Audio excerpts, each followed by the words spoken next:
Now there's a breakthrough solution that's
Adobe Acrobat AI Assistant is super helpful because it allows me to weed through everything that I don't need and get to what is inspiring.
Please take your seats. The event is starting now.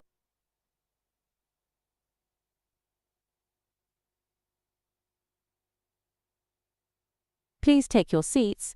The event is starting now.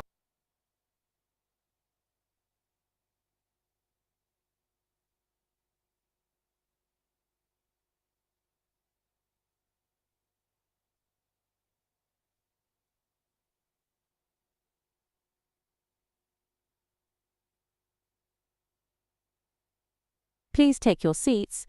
The event is starting now.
A modern nation must always keep moving forward. Times change, and our society's needs are changing along with them. To meet these needs and keep up with current developments, we must evolve and redefine policy. Launched in October 2020, marking the 60th anniversary of the establishment of the Republic of Cyprus, the Cyprus Forum is an ambitious annual conference, which aims to promote creative thinking and initiate dialogue leading to commitments and actions for sustainable and socially responsible policy reform. At the Cyprus Forum, we invite a diverse selection of established speakers, local and foreign leaders and policymakers, respected personalities from the media, academia, activists, and entrepreneurs to engage in an exchange of knowledge and ideas, focusing on 6 pillars.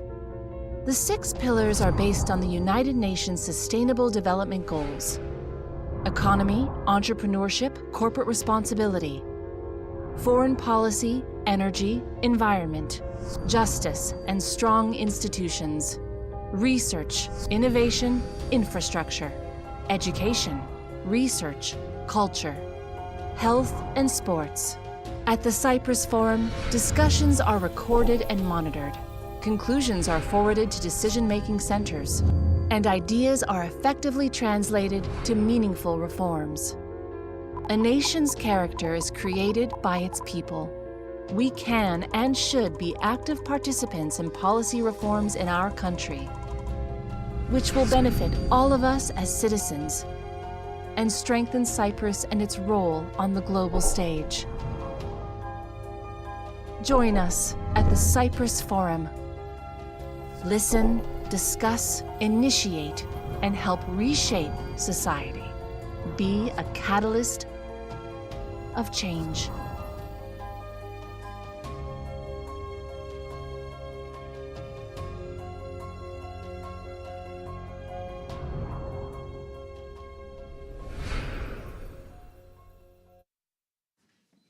Good morning, everybody.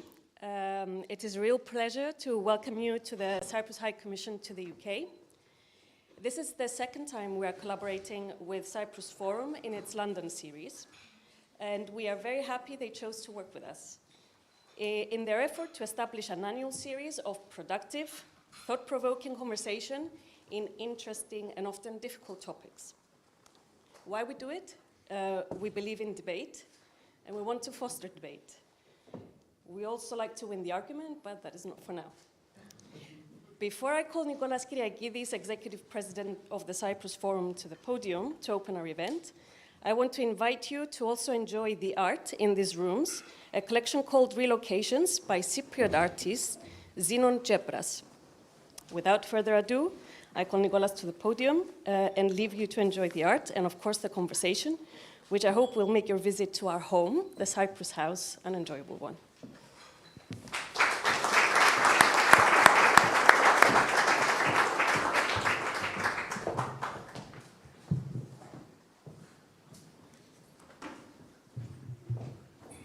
Ladies and gentlemen, distinguished guests, members of the Cypriot Diaspora, friends of Cyprus, welcome to the second edition of the Cyprus Forum London. It is truly a privilege to stand before you today as we gather policymakers, academics, thinkers, and business people from the UK, Cyprus, and the rest of the international community for a renewed dialogue on geopolitics and important bilateral relations, from a relationship that is a historic as it is forward-looking, the relationship between Cyprus and the United Kingdom, and also the now renewed strategic partnership between the UK and the EU. I wish to briefly focus on Cyprus and the UK as we share a rich and complex history rooted in deep cultural, educational, economic, and political ties. From the legal frameworks we share to the thousands of Cypriots who have made the UK their home, this is a relationship that has evolved with time, weathered storms, and continues to grow. Just yesterday, in a moment of significant political symbolism, another meeting between President Christodoulidis and Prime Minister Keir Starmer, the third in less than a year. This high-level engagement signals a renewed commitment to collaboration, to shared strategic interests, and to an open channel of communication between our two nations, particularly in a period marked by shifting global dynamics and regional challenges. Sorry, I'm a bit out of breath because I was running.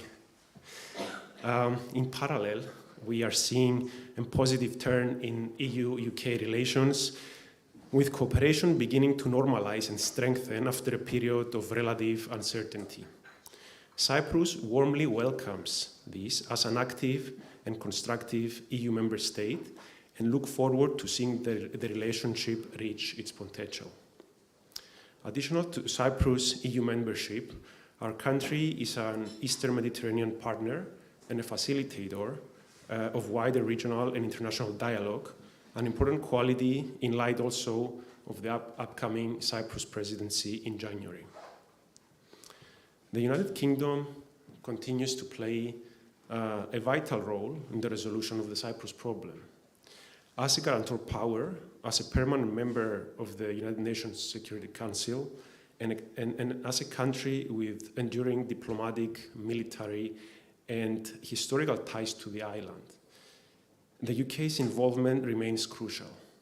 London is not only a city where Cypriot voices are heard, it's a city where decisions that affect Cyprus are made. This is why holding events such as this one, the Cyprus Forum London, is not just timely, it is essential in our view. Our goal is to help inform those decisions. The role of think tanks, diplomats, and other personalities that participate in the Cyprus Forum event in London can meaningfully contribute to the way we approach the various topics on our agenda. In a world of noise and division, we want to offer a space of deliberation for evidence-based dialogue and for engagement across the political spectrum. Here, different voices are heard, ideas are tested, and new partnerships can be forged. Equally vital is the role of the Cypriot diaspora in the UK. You're not only the lifelong ambassadors of Cyprus abroad, you're change makers, educators, entrepreneurs, public servants, and community leaders. You bring together the best of both worlds. Your participation today is not symbolic, it is also substantive. You carry the lived experience of this bilateral relationship in your work and in your lives. Let this forum be more than a conversation. Let it be a driver for thoughtful cross-pollination, for policy cooperation, for cultural understanding, for supporting peace, stability, and prosperity, not only for Cyprus and the UK, but for our wider neighborhood. Thank you for being here, and thank you for believing in the power of dialogue.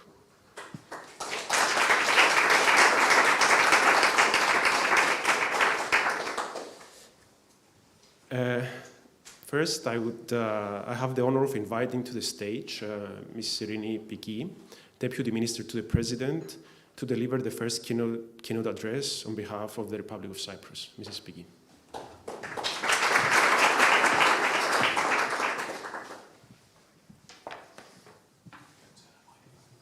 A bit shorter than Nicolas, I think so.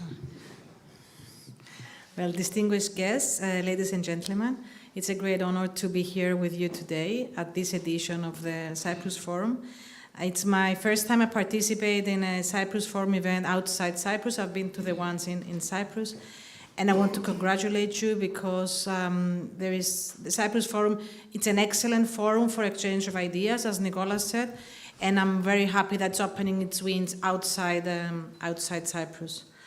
This is a forum exactly that has grown into a meaningful platform for constructive dialogue in our homeland, and one that brings together decision makers, academics, innovators, and of course, it's a great platform to explore challenges and solutions that transcend borders. Its presence here in London reflects a natural next steps in a city known globally for its openness, its intellectual exchange, and commitment to democratic values. We meet at a time which is important changes happening in my country. The message I bring today is that Cyprus is evolving, not only through the digitalization of services or structural reforms that are taking place in the island, but through a broader transformation that positions our country as a modern, responsive, and outward-looking European state. Since assuming office in March 2023, our government has made it a priority to restore trust in our institutions, to enhance transparency, and improve the effectiveness of public administration. These efforts are driven by our government's stance that good governance underpins everything else: economic growth, investor confidence, and international partnerships. To support this vision, we have established a new governance model in Cyprus. We have established a secretariat for the coordination and support of the government program at the presidency, and it's a department I'm very happy and honored to be leading. The secretariat ensures that there is horizontal cooperation across all ministries and other agencies and helps accelerate delivery through earlier identification of bottlenecks and structured follow-up. So we're not just making decisions, we're making sure that we're implementing our decisions as well. We have also established an annual national program, which is it's broadcasted live by the President of the Republic. So it's direct accountability to the people, as well as an accountability framework once a year. Yet governance is only one part of our story. Cyprus is also transforming economically. In 2024, we recorded a GDP growth of 3.4%, amongst the highest in the euro area. And the spring forecast that the EU announced a couple of days ago, they forecast Cyprus to reach 3% in 2025, compared to only 0.9% for the rest of, as an average for Europe. So we are at a stage where our economy is doing extremely well. We have unemployment below 5%, inflation around 2%, and we're on the track to reduce public debt under 60% even in 2025. All major credit rating agencies have given Cyprus a rank of A category after 13 years, affirming the credibility of our fiscal and economic strategy. More importantly, we're transitioning from a service economy to a knowledge-based and innovation-driven economy.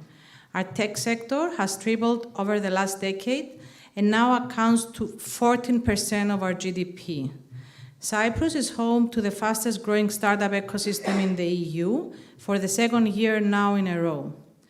With targeted incentives for green investment, for digital transformation, and sustainable growth, we're redefining our economic model, aligning with global priorities and emerging sectors. We're also investing in people. The President was here yesterday, not only to meet with the Prime Minister, but also to launch a very important initiative for us called Minds in Cyprus. It's a campaign designed to reconnect with the Cypriot professionals living abroad, particularly those with experience in innovation, emerging technologies. I'm very happy because we had an audience of over 800 people here in London, and we had over 2,000 people watching the live broadcast. So had engaged with 3,000 people that they're interested to see what their country has to offer. It doesn't mean that everybody will come back. We don't want everybody to come back. We're very happy that we have a number of ambassadors, not real ambassadors like Mr. Kouros, but ambassadors around the world. But it's important for people abroad to know what are the new opportunities that they have to come back to our country. This initiative, Minds in Cyprus, sends a broader message that Cyprus is now a pillar of stability and a hub for talent. As we continue on this path, we remain committed to full alignment with international norms. And let me give an example. Our sanctions enforcement framework.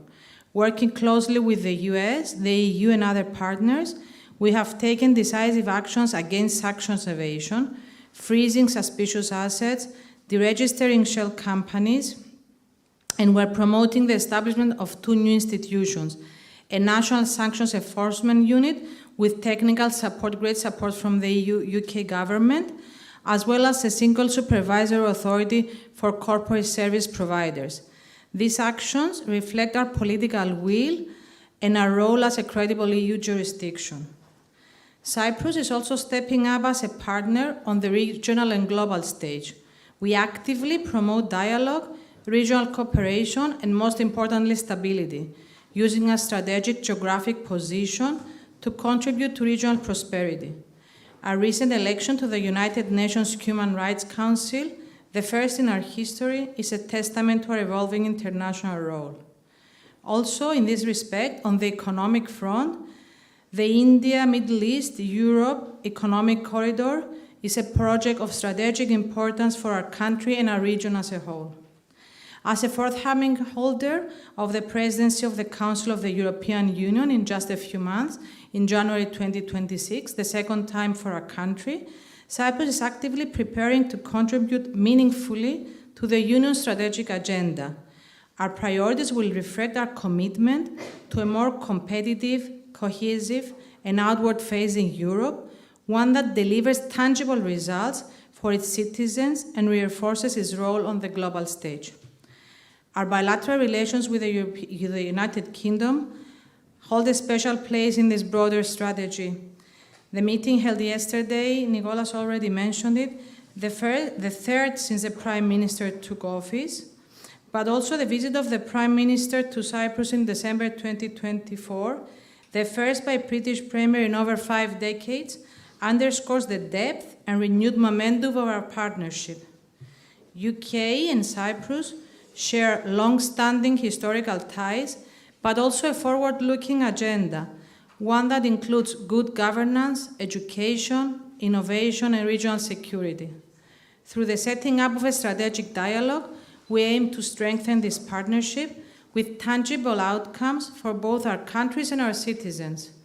We see the UK not only as a close partner, but as a key ally in shaping responses to shared challenges and advancing new forms of cooperation. Ladies and gentlemen, this year marks 65 years since the founding of the Republic of Cyprus. As we reflect on that journey, our focus remains firmly on the future. We are modernizing our state with purpose. We are growing our economy with resilience, and we are positioning Cyprus as a credible, confident contributor to regional and global efforts. We're not only asking for trust, we are earning it through reform, responsibility, and results.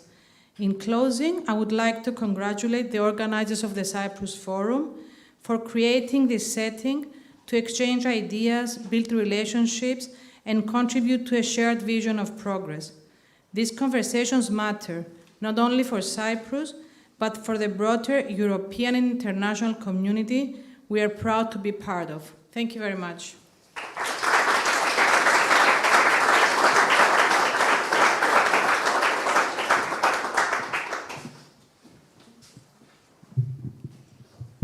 Thank you, Deputy Minister Peggy, for those insightful and forward-looking remarks. Now please join me in welcoming Mrs. Victoria Billing, Director for Europe at the Foreign Commonwealth and Development Office, for our second keynote address. Mrs. Billing.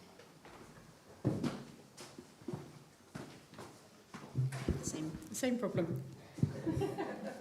You stand. Madam Deputy Minister, Excellencies, honoured guests, ladies and gentlemen, Kalimera. It's a real pleasure for me to be here today. I'm delighted that the Cyprus Forum is back in London for a second year, which I think reflects not only the strength of the Cypriot diaspora in the UK, but also the real maturity and depth in our UK and Cyprus partnership.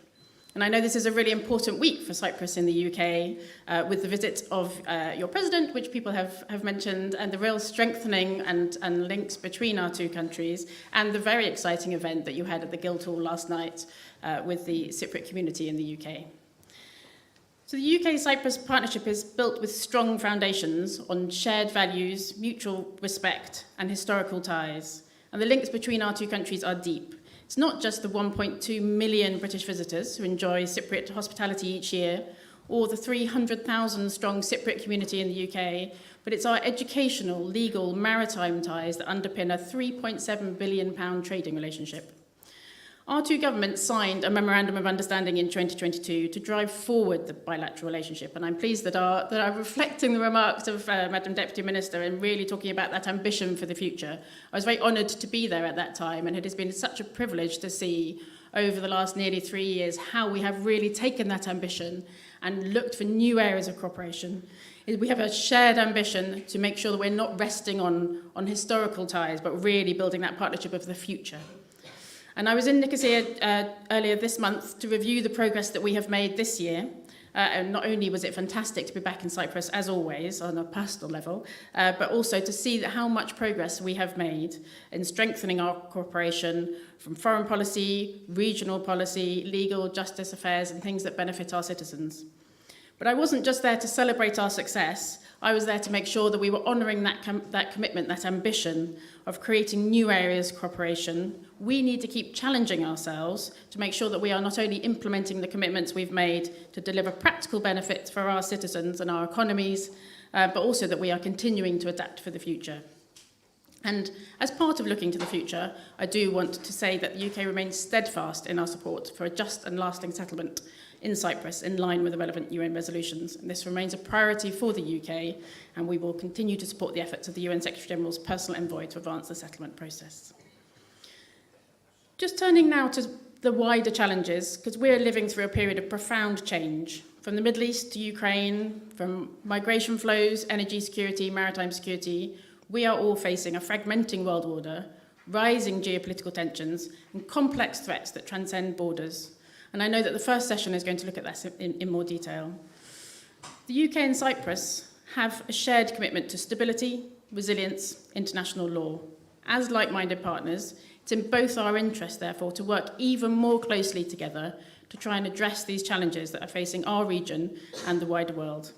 And we've seen how our partnership can really deliver tangible results for the world, whether this through our joint support for Ukraine, which is ongoing, or our cooperation on the Al-Mathia plan, where the UK aid was delivered through Cyprus to try and reach those in need in Gaza. And significantly, we're also seeing greater alignment within our own shared region of Europe. On Monday, here in London, the UK and EU launched a landmark set of agreements for a new strategic partnership between the UK and the EU. The package from that summit marks a new era in the UK's relations with the EU, on economy, on safety of our citizens, and on security and defence. Focus will now turn on the implementation of those agreements and commitments over the coming months, and it's really positive for us that such a close friend as Cyprus is going to be taking on the presidency of the EU in the first half of next year.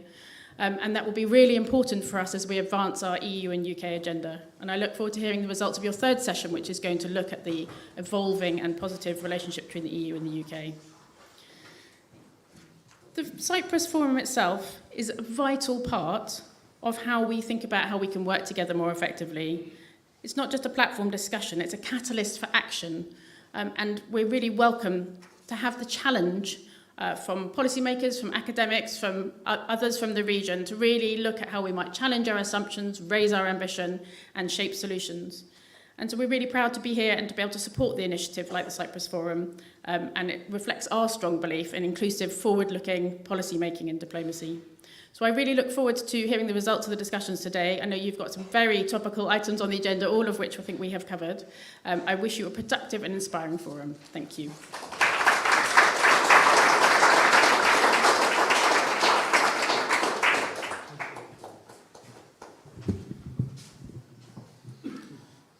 Thank you very much, Mrs. Billing, for your thoughtful contributions and for, of course, for reaffirming the importance of the UK-Cyprus cooperation. We now move to our first panel, which has title Regional Visions from Europe to Asia in a Fragmented World Order.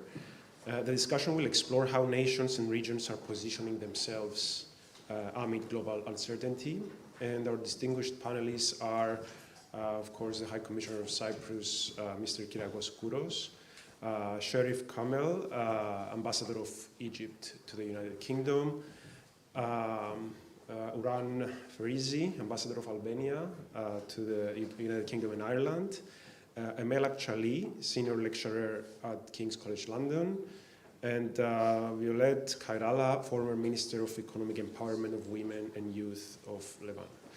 The panel will be moderated by George Hajibabli, Program Coordinator at the Eastern Mediterranean Program at Oxford. Please take your seats.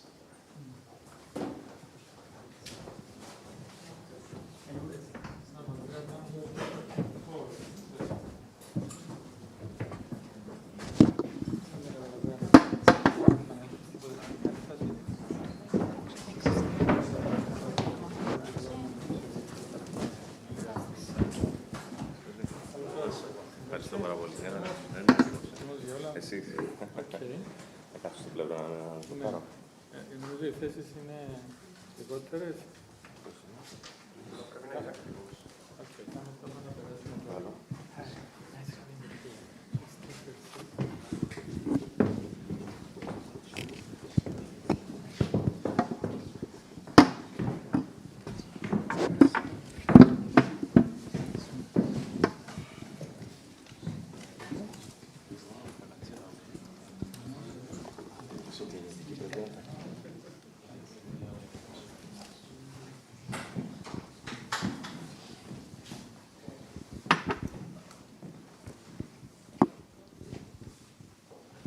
working? Perfect.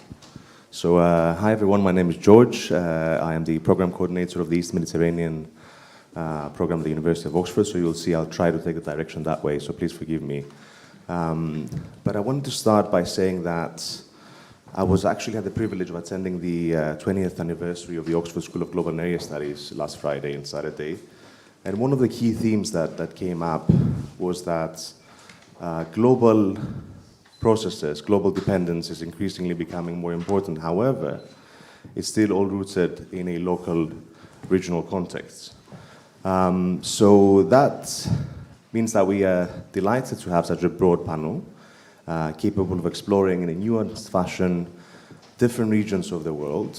Unfortunately, the High Commission of India cannot be here with us today, but nonetheless, we have Europe, we have different actors and individuals from the East Mediterranean, and that will enable us to better understand how the local fits into the local, starting with an emphasis on the East Mediterranean, because I really wanted to build upon, with the speaker's permission, on a discussion that we held at the Cyprus Forum in Nicosia last October, which basically, it was a very Euro-Atlantic panel. So it was the US Ambassador, British High Commission to Cyprus, Managing Director of the European External Action Service, and the Greek Prime Minister's Energy Advisor. So that explicated once again what has become codified into a piece of US legislation, which basically says that energy in the East Mediterranean is critical for European security because it enables, it's necessary to enable the region to diversify away from Russian energy. And we all see now what's happening in Ukraine. After the war in Ukraine, you basically have the European Union subsidizing the Russian wartime economy. So they've given more money to Russia through energy purchases than they've given to Ukraine through financial and wartime assistance, despite claims that we will do whatever it takes. But it's more than energy, and I'm happy that some of the speakers will address the component of beyond energy, but also that of energy. And without further ado, I would like to introduce this brilliant speakers that we have here with us, starting with the host of this session today, His Excellency, the High Commissioner of Cyprus, Dr. Kyriakos Kouros. We have Ambassador Sharif Kamel of Egypt, sitting over there. Ms. Violet Kairala, who is a minister in Lebanon and other East Mediterranean states. We have the Ambassador of Albania, Mr. Uran Ferizi. We happen to be members of the same college in Oxford as well as Nicholas. So the conspiracy theories amongst you might say, this is the first step for a university college's global domination. I can neither confirm or deny that. But last but definitely not least, we have Dr. Akshali, who is a senior lecturer with Defense Studies at King's College, right? Perfect. Should we start with the host then? Would you like to exercise host privileges in making your introductory remarks? Please, let's try to stick it within 8 to 9 minutes, if that's possible, to make sure that Nicholas doesn't give me berates me afterwards. Thank you, George. Welcome everybody here. We are very happy that we are co-hosting with the Cyprus Forum. I'm very glad that Kyriakidis is the driving force behind that. I'm very happy that I see many familiar faces here in the audience, which I tried hard to convince, and maybe not that hard to convince them to be here. I'm very glad that I have to my right hand the Arab world, because part of my heart has been devoted to that part of the world due to my duties, either as ambassador to Lebanon, or, believe it or not, I was envoy to the so-called Arab Spring at some point of my life. And Ural from the Balkans is the other part that surrounds Cyprus, and we are very proud of the relationships with Albania, and we look forward for a fruitful relationship in the future to come, and hopefully with them in the European Union. The issue today is the fragmented world and what's the role of Cyprus in what we are trying to do. Cyprus is 65 years old. I mean, sometimes I wonder, it's almost my age, my country. We went through different decades, reaching this stage where now we are more active instead of being a passive element in a very challenging neighborhood on a global scale. Crises were repeated in the Middle East, and we were feeling or receiving the consequences of that. And what we are engaged the last decade or more is to try and see the glass not half empty. So the approach is, what can we do to achieve growth, prosperity, irrespective of the challenges that we are facing? And the answer is that by building bridges, by partnerships, by approaching the neighbors without criticizing them, but trying to talk with them, engage with them, and figure out what is the best for our mutual interest to move on further. Is this enough for my introduction? You'd like them to be, yes? Yes, because I want to hear more from the other people present. Thank you very much. Thank you, High Commissioner. Should we go to the Ambassador of Egypt, Your Excellency? Thank you so much, and it's a great pleasure to be part of the Cyprus Forum. Thank you for inviting me. I don't think it took a lot of convincing to be part of the session today. I think it's also, for all countries within the East Mediterranean, we feel that we are at an advantage, because when you think about the world, you don't find any other geographical spot where you really have three continents connecting. Obviously, we have a very long history in terms of the peoples of that region. We sit also at the crossroads, not only of these three continents, but effectively we are also a connection and a connectivity between East and West, with the Suez Canal, of course, bringing vessels from the Red Sea into the Mediterranean. The cross-culture that we have, our contribution, all people in this region throughout history. Today, we all share also the same challenges and the priorities, and it's always our priority, and definitely at this time, about prosperity, about building our countries. We are at different levels. Some of us are facing even more challenges, but I fully agree with the High Commissioner of Cyprus. By working together, you are in a much better place when you are able to work with your neighbors.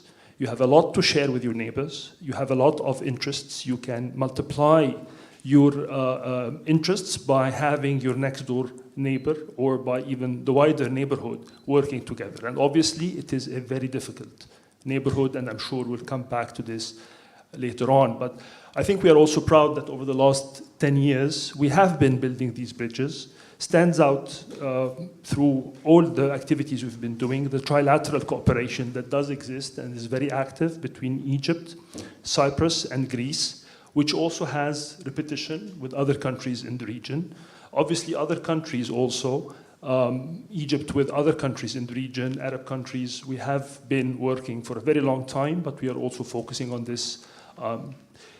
5 or 6 years back, we had the initiative also of establishing the East Mediterranean Gas Forum, which was a very important platform for coordination, for policy exchange, for cooperation between the countries, since we have started to discover our resources, our natural gas resources.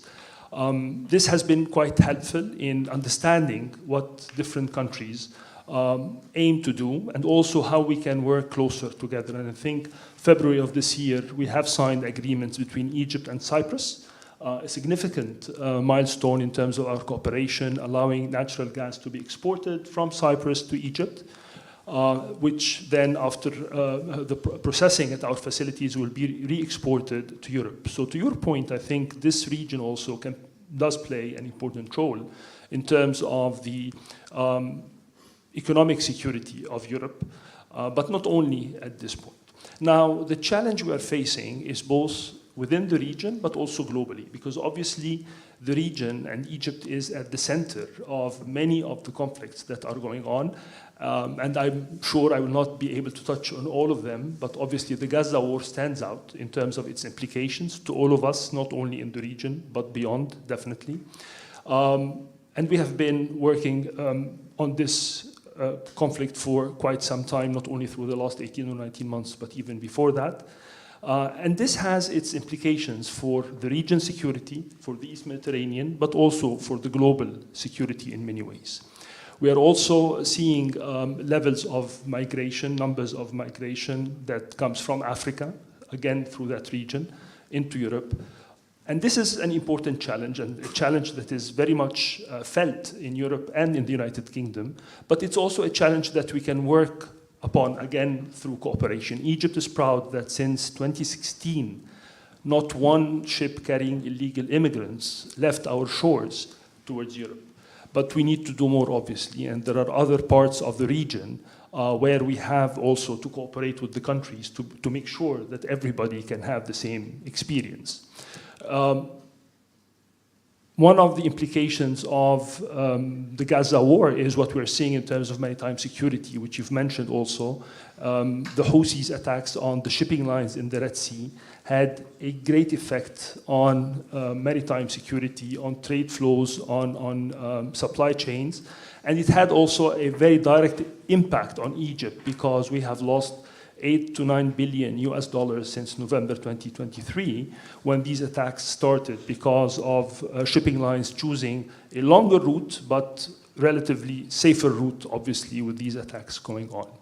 Now, we are dealing with all these challenges also within a global context that has become very challenging over the last 3 years. The polarization that we have seen on the global stage had its effects on our region as well. Different international players were instrumental in terms of trying to deal with some of the conflicts in our region, but because of the war in Europe and the polarization that we have felt, this meant that the region also suffered. Now, again, it has its impact on Europe and on the international security in many ways. Nevertheless, I think the region, and we have seen and heard about the figures of growth. Egypt also is expected to grow at 4% this year, which I think is quite remarkable given the situation we're dealing with. We have many areas of cooperation. We haven't mentioned tourism, which is a very important sector. I think it was mentioned that 1.2 British tourists went to Cyprus last year. But the whole region, including, of course, Lebanon, including other countries, and definitely my own country, tourism, not only for one country, but also programs where we see tourists coming to different countries together is an important area of work. So we have a stake also as a region in terms of the global context and in terms of how we can deal with some of the global challenges and wars going on and make sure that this is not something that would come easily to other parts of the world in the next few years. And I'll stop there for now for the introduction. Thank you very much, Ambassador, for those exceptional remarks. I'll reflect on your points in my later question. You've given me plenty of food for thought. Shall we go to Ms. Karala next for her introductory remarks? Ladies and gentlemen, esteemed colleagues, good morning. Thank you very much for having me. Thank you for the invitation, Your Excellency, and thank you to the Cyprus Forum. Both Excellencies spoke about the opportunities and the importance of cooperating. I'm going to go to the what happens if we don't, okay? And I'm going to focus on the country I come from and the countries around. We are witnessing a rapidly shifting global and regional order. The United States' influence is becoming more focused on core strategic interest, while, of course, encouraging regional players to take more responsibility. China is asserting itself diplomatically and economically as a counterweight to the US. Meanwhile, Europe, still dealing with energy insecurity, the war in Ukraine, and rising political polarization, is being pushed to rethink its global role and strategic autonomy. In recent months, there's been a breath of fresh air, a bit of optimism, cautious optimism in the Eastern Mediterranean. Particularly, I'm going to focus on Lebanon and Syria. For many in Europe, this region is viewed through two lenses. Either we think of energy, or we think of humanitarian crisis. The Eastern Mediterranean holds significant gas reserves, which could reduce dependence of Russian energies. Others focus on the human cost of war and displacements. However, stability in the region, especially in Lebanon and Syria, is not just energy. It's not just humanitarian aid. It's a strategic priority for ensuring a stable Eastern Mediterranean for several interconnected reasons, spanning from regional security and energy cooperation to migration and weaponization of migration, with direct consequences on Europe's security, resilience, and the integrity of its democratic values. The security situation in the region, let's go to discuss a bit the security situation. It is volatile and unpredictable. Every morning we have something that's really interesting and we've never seen for decades. Let's take Syria. Syria is navigating a fragile and complex post-conflict transition. Over 90% of the Syrians live in poverty, according to the United Nations.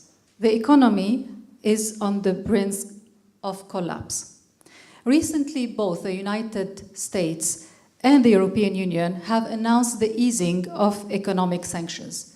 The move is perceived or is seen as a way to prevent civil war, encourage economic recovery, and pave the way for critical investments. Syria needs billions or tens of billions of dollars to rebuild. But despite these diplomatic openings, Syria, as we all hear, continues to face internal serious challenges: airstrikes, fragile ceasefires, and sectarian tensions. From Syria, let's move to Gaza. Since October 2023, the war in Gaza has added another layer of insecurity and instability. It has led to catastrophic humanitarian consequences. The ongoing conflict threatens to pull the wider region into conflict from the Red Sea to the Mediterranean. Now to Lebanon. The role of Lebanon in the equation is significant. It remains central to the region's migration dynamics, maritime security, and offshore energy potential. The President Joseph Aoun and the Prime Minister Nawaf Salam, along with the new government, are fully aware at the moment that reforms are not a choice, they are a necessity. They are working on rebuilding trust with the international partners and community. We are restoring the work of public institutions and re-engaging in regional dialogue and addressing the disarmament of non-state actors. This step will reassert sovereign decision-making and prevent escalation, which can allow Lebanon to return to its historic role as a bridge and not a buffer between East and West. This is easier said than done, and it might take a long time, but we do not have a choice. Lebanon has 1.5 million of Syrians, the highest of Syrian refugees, the highest number per capita in the world. Instability and any failure at this point in time in achieving these necessary reforms risk triggering new wave of irregular migration towards Europe, especially through Cyprus. It is really naive to believe that unrest in Lebanon, Syria, and Gaza remains local. Our problem will have clear repercussions on the entire Middle East and beyond. We've seen this before, by the way. We've all seen it when the Syrian war led to over 1 million migrants arriving in Europe in 2015 alone.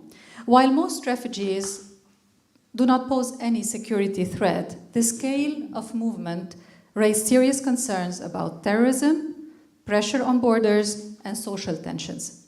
And as we are seeing, in some cases, the far-right parties are using these fears to gain support, pushing European politics towards division and stricter migration policies.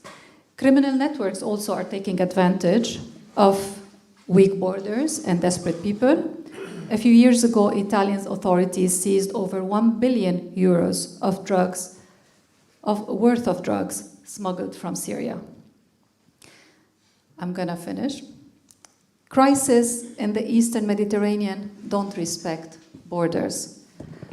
What begins in Lebanon and Syria can quickly become Europe's problem through migration, extremism, and energy disruption. That's why stabilizing these countries is not optional, it's essential. It means fewer people forced to flee, less space for violent actors to grow, and more room for cooperation, trade, and prosperity. Cyprus, as a neighbor and as a bridge between Europe and the Middle East, has a vital role to play in shaping this stability. So let's be clear. Supporting stability in the Eastern Mediterranean isn't charity, it's strategy. It protects Europe and helps shape a more secure future for us all. Thank you. Thank you very much for these wonderful remarks, for explicating particularly the benefits of regionalization and regional cooperation, but also the opportunities, especially in Lebanon, and also the costs of not heeding to those opportunities. With that, it's time to turn to the Ambassador of Albania. Thank you very much. Good morning, everybody.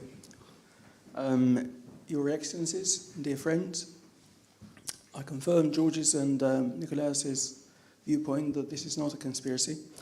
I indeed went to University College, but I studied mathematics, which you might deduce from what I will say next. I'm thankful to the organizers for inviting me for a start, and to the High Commissioner for welcoming us.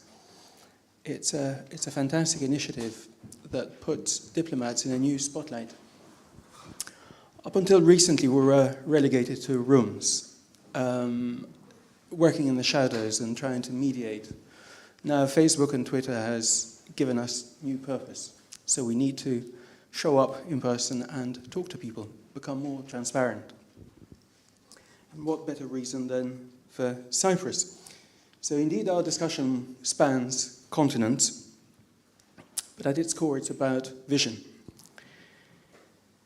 About whether regions from Europe to Africa to Asia can chart a common course or become fragmented. Now, I take slight issue with the word fragmented because it has a somewhat negative connotation. I personally believe that the world has changed. It's just different and we need to get used to it. But also work it to our advantage. In the grand scheme of things, the world has become better, but there are pockets of conflict, pockets of strife that we need to work through. Now, in terms of cooperation, since I'm the Ambassador of Albania, I must earn my salary. I will say a few words about it, but I won't go on for too long. Last week we hosted the European Political Community Summit in Tirana, a congregation of quite a few leaders, about 50. It generally doesn't have the format of deliverables coming out with communiques, but the main achievement is to get the leaders to talk to each other. Now, such event in November of last year in Budapest produced a meeting facilitated by Prime Minister Edi Rama, my Prime Minister, that brought together the leaders of Cyprus, Greece and Turkey. A positive event. Now, Albania last week also inherited an election win for the Socialist Party, the then incumbents. Now, they won it on an EU integration ticket, and also because I suspect that the people felt good about the course of the economy. Now, EU integration is a very popular issue in Albania. Popular, but also a positive issue, whether you're in power or opposition. 93% of Albanians believe in EU integration and are for it. In terms of EU accession, we very much hope to gain entry into the EU by 2030, and we're working hard. And with friends like Cyprus next year, it should be even easier. We hope. Now, if we behave. The European Union as a project was created to improve the life for Europeans who'd experienced so many wars and conflicts. And to quote Thomas Hobbes, it was to prevent people from having lives that were nasty, brutish, and short.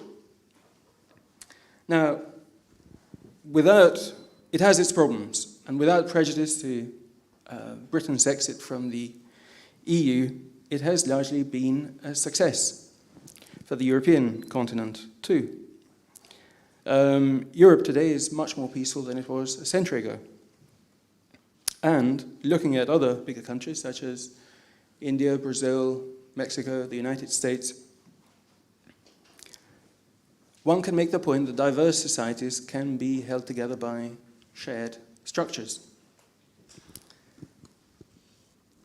Now, since 1974, many things have changed for Cyprus, but also for Europe. Now, Europe has changed in the sense that the political polarization into left and right has now morphed into something else, different sets of values, identity, security, and so on. But the European Union structure helps with all of these. That's the very logic of it.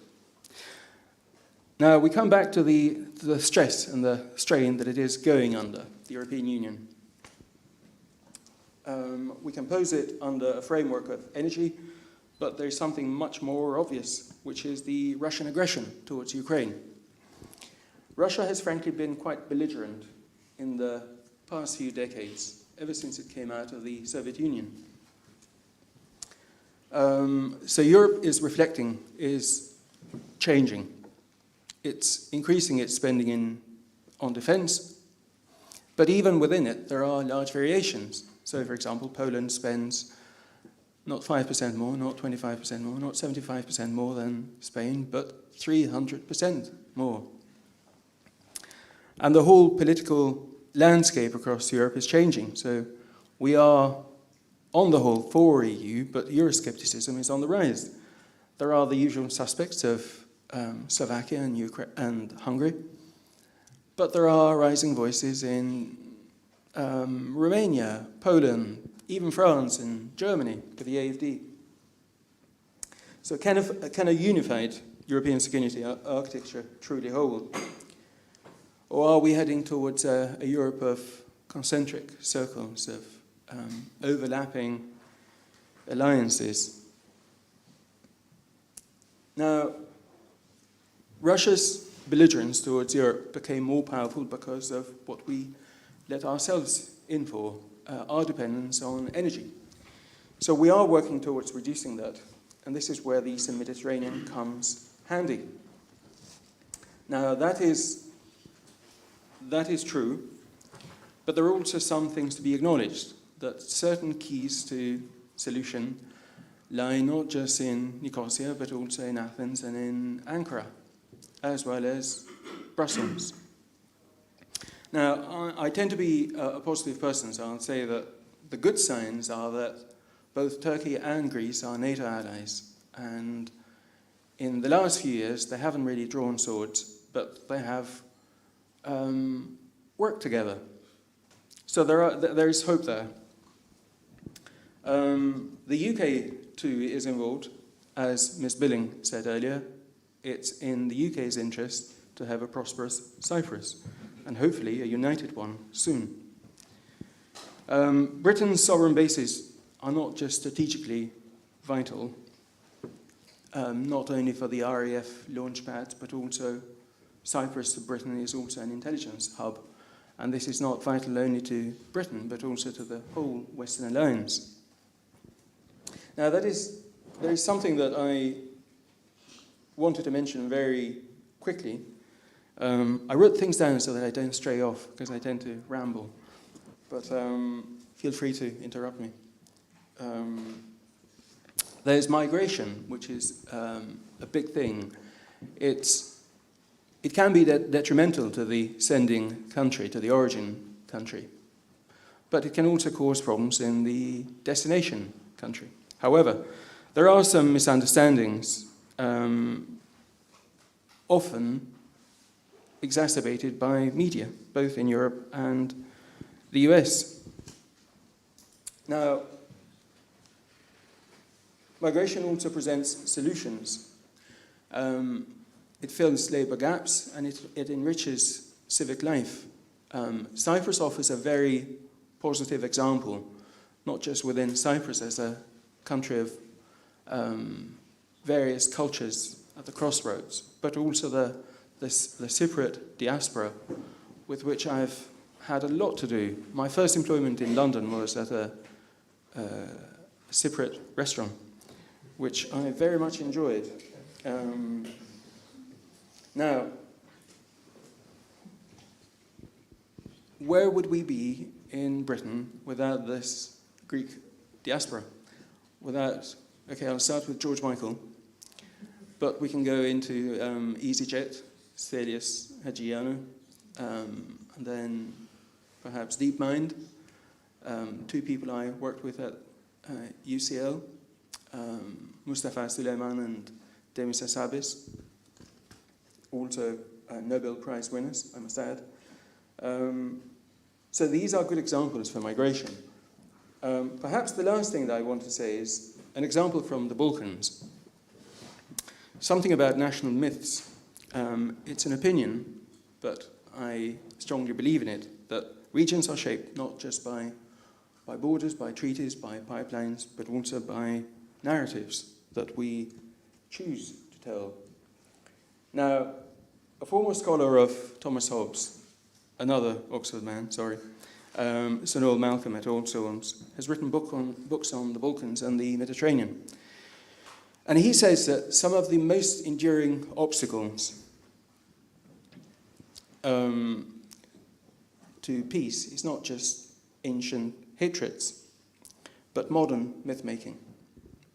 Now, for example, there's this myth in the Balkans of this eternal hatred between the Serbs and the Albanians, and therefore we cannot have a prosperous Kosovo, which is very much the current problem that we need solving in the Balkans, alongside Bosnia. Malcolm argues that this was shaped less by medieval battles than by 19th century nationalism.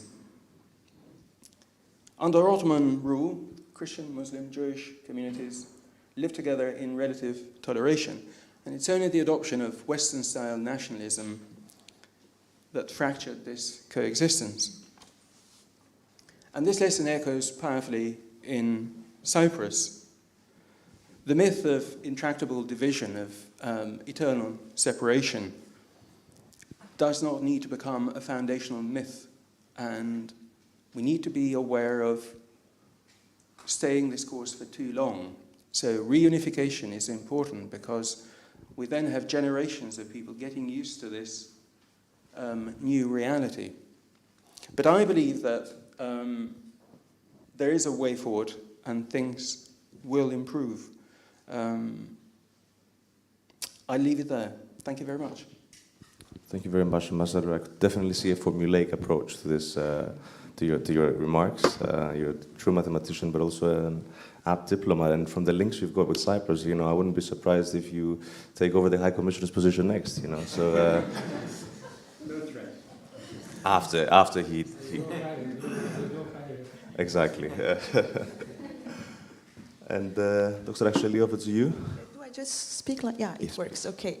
Thank you very much for your invitation, and it's an honor to be here with you, Excellencies. And I'm I think, next to you on the academic, but as a speaker, I'm both from Turkey and Cyprus, so I guess it's good to diversify the conversation as well. I'm also a failed diplomat, but that's a story to tell at another event. I'll let you know about this. Okay, so I will be brief. I don't think, how much time do we have? Just 8 minutes, okay. So I think I have two concerns when we designate our region as the Eastern Mediterranean, because the Eastern Mediterranean, kind of non-European Mediterranean, is associated with the terms of conflict or problems, or whether we need to protect Western Europe or Europe from migrants or any problem that comes from us. But to be very honest, Mediterranean, there is one ecosystem in the whole Mediterranean, and all these countries are connected, and the migrant issue, refugee issue, environmental issue, energy issue, these are common problems, these are common global problems. Global commons, what is they are called. So I guess there needs to be a common solution, not only that we need to deal with these problems, but we need to cooperate with, globally and with European Union and Western Europeans to solve these problems. And one actually domain where we can really cooperate is the environment. The environment today, the Mediterranean region warms 20% faster than the rest of the world. And such drastic change brings about floods, heat waves, wildfires, and you know that there is no borders for the environment. When there are problems, especially in Cyprus as well, when there is wildfires in Turkey, there are wildfires in Greece, and there are wildfires everywhere else, because there is, as I said, there is an ecosystem, a common ecosystem there. And these environmental problems are impacting the lives of 1/3 of the regional population. And it has also been reported that due to water scarcity in the region, rising urbanization, the high prevalence of rain-fed agriculture, the southern and eastern Mediterranean are much more vulnerable to climate change than the EU Mediterranean countries. And in terms of Syrian refugees, you know, Turkey is Turkey is the country that has the highest refugee population in the world. But it's like next to Lebanon, I think it also holds the highest number of Syrian refugees. But in the last years, most of the Syrian refugees who came to Turkey actually fled the drought, the environmental problems, because they were economic migrants as well. So this is, I think, when we talk about environmental problems, we shouldn't disassociate them from these hard security issues. And when we talk about energy issues in the Mediterranean, we need to stress the importance of the green renewable energy as well, not only natural gas, because I understand that economically and strategically it's important, but it's also to be sustainable for the Mediterranean, and to keep the Mediterranean, our Mediterranean is a mare nostrum. We need to diversify our energy resources, and we need to go green at some point.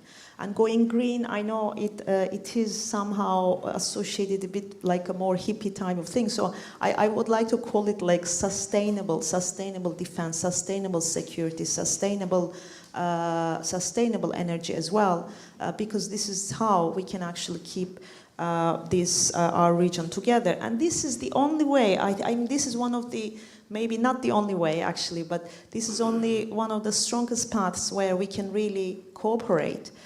Because another thing that we associate the Eastern Mediterranean is always conflict and problems, as I mentioned before. But this doesn't need to be this way. And I have been working on environmental geopolitics since 2021, and between countries Turkey, Greece, Egypt, Israel. And mind you, there are a lot of environmentalists from these countries cooperate with each other. Maybe at the institutional level, but at the high state level, maybe there is not so much cooperation, but these environmentalists cooperate with each other. And we found out about Turkish environmentalists working on a project from the Greek environmentalists, for instance, when we were doing some work on the Greek islands. And now I'm working on another British Academy-funded project about the local ownership of green energy transition in Turkey, Crete, Greece, and Italy. And this is also to understand that there's a Mediterranean link, and this link doesn't have to be only Eastern Mediterranean, but there's a link that goes from non-European Mediterranean to European Mediterranean, or from east to west, or from south to north. So we are much more connected than we think, and our problems are common problems. So we need to find solutions together, I think. And this is the path for cooperation as well. Thank you. Thank you, Dr. Actually, obviously the parameter of the environment is quintessential, but if I may push back, because it's also my field of expertise, some would argue, including myself, that if the Egypt-led initiative, the EMGF, had worked out and we had enabled natural gas to flow to Europe, would have very likely been able to deter Russia from invading Ukraine, because they wouldn't have the resources that we have now. And also perhaps that would also deter whatever's happened in Gaza. So perhaps, paradoxically, more natural gas would mean less environmental damage. But we can return to that in the discussion. Before we open up the floor to the audience, I would like to exercise my moderator privilege and ask a question very briefly to our panelists, because you've done an exceptional job of explicating all the important problems that affect regionalization, whether they are within the region, whether they're in Europe, whether they're global. And I wanted to ask you, what do you think is the primary challenge and the primary opportunity? Where does it come from? Do you think regionalization will succeed? And lastly, how will that fit within competing visions of the world? Because as you've explicated, I think all of you very well, the Eastern Mediterranean has been a crucial part, a crucial corridor for global processes, the Chinese-led maritime Silk routes, but also now the American, India, Middle East, European corridor, the so-called IMEC.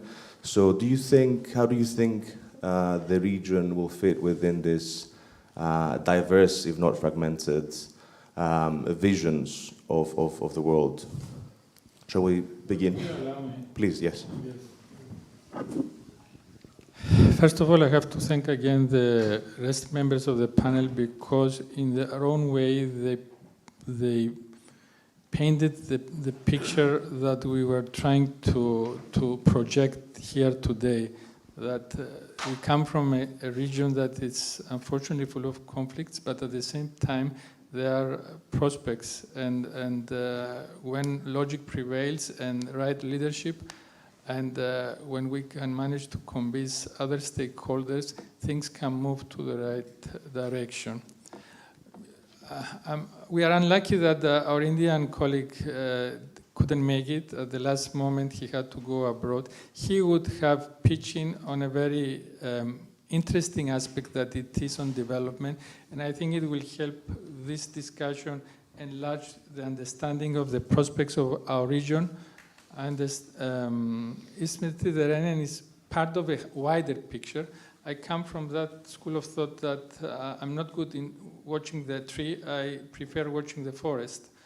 And the forest in the particular case is the IMEC, it's the India, Middle East, Europe corridor. This is a new discussion now at the level, at the highest level. We are talking about connectivity on a very broad manner. There will be those who will see that it has an adversarial to the Chinese corridor. I don't represent a superpower, so on my perspective, it's better to see. I walk by the Thames, and sometimes I watch these beautiful bridges, one after the other. No one is the same, but they all play their unique role connecting one part of London to the other. So if Cyprus, with the immediate neighbors and the excellent relations we have towards Asia, Africa, and Europe, could be a part of this wonderful adventure, it will be beneficial to more than us, or the next one, or the next one. We have a lot of American companies for the drillings of the natural gas. If the new administration in Washington wants also to be part, they are invited. We see Britain, and this is a message from myself to Britain, the asset they have in the 21st century in Cyprus is not the military bases. It's the collaboration with the authorities of the Republic of Cyprus. Because we are not the Cyprus Republic of the 1960s, we are not the Republic of the 1970s, we are the 21st century. I have a government which most of the members are younger than the Cyprus issue. So we are an extrovert, we are members of European Union, not of the non-alignment as it was at the beginning. We try to see the bigger picture. We want to be a benefit, a positive actor. And through these processes, our own adversary is always invited to see also the bigger picture to their interest and pitch in, and maybe it's about time to grow and move to directions that brings peace and prosperity to all concerned. Thank you, George. Thank you, High Commissioner, for giving us a glimpse of that forest. I think it's critical when talking about the Eastern Mediterranean. Should we start the other way perhaps now and go from Dr. Akshali all the way to Ambassador Sharif? I mean, we are talking about this new regionalization and the new powers, and I think it was. I agree with you that there are new powers emerging in the Mediterranean, and China is an intriguing one. And China is. I know that there's different perspectives about China in the UK, but usually it's also, especially in the case of renewable energy, it's seen as a partner. It's one of the biggest investors in the region about renewable energy, China. So this also brings a kind of a different dimension, right? I mean, rather than more hard security issues, different type of cooperation. And how about these new Eurasian power shifts, where we can also identify as maybe non-Western hegemonies that is emerging? What type of impact they have on this? Because how we call this, maybe we can call this a multipolar world. I don't know if you'd agree with me that there's a multipolar world emerging, right? Or multipolarity. And this multipolarity, I think, is creating opportunities for several countries to diversify their foreign policy and to create even a new identity. And even I was speaking with, because I work at the Defense Department also with course members, with military officers from different countries of the world. And even for Japan, and Japan is just under the US hegemony since the Second World War, but even this multipolarity has a kind of can create an opportunity for Japan to diversify its foreign policy. So I think we are the shifts, there are some shifts, and I think it would be interesting, and now I don't want to go into fortune telling, but obviously these shifts and this new multipolarity, this new Eurasian influence, it will have an impact on the Mediterranean as well. And as well, I mean, Turkey is also new, in the last 20 years, it was maybe a more introvert. I mean, it was mostly a Mediterranean country, a NATO country, but as we know, that it has also diversified its foreign policy. And it's also creating, I mean, it's extended its sphere of influence, not only in the Middle East, but also in Africa now, and also in Asia, in other parts. So it's a very intriguing NATO ally. It is an ally, it's a NATO member, but it's also a very intriguing country in the region as well. And now Israel, and with these new developments in Syria, are we really experiencing this all a new shaping of the on the Middle East, or with the emphasis going to China now? I mean, these new Western countries putting their more emphasis on China. I'm also thinking that maybe for the first time in its history, the Middle East, the Mediterranean will be left alone a little bit. To the members, to its members, like to the countries, to the Mediterranean. So it will be for us, instead of talking about these new hegemons that we have been talking about since decades, US, before Britain, I mean, since the end of the Ottoman Empire, right? I mean, the Western hegemons in the region. Maybe because, I mean, they will like to leave us to ourselves, and we will need to figure out how to shape the region ourselves. Thank you, Ambassador. I'll make a short point about what I observe as a sort of a tale of competing narratives, that it's either this or the other. And it often happens in the world that not all games are zero-sum games. And when it comes to, I think, say, gas and oil exploration in the Eastern Med, the whole point is not just short-term profit, but it's about creating what the High Commissioner said, this interdependability and the cooperation to have all these countries connected with each other so that they work better.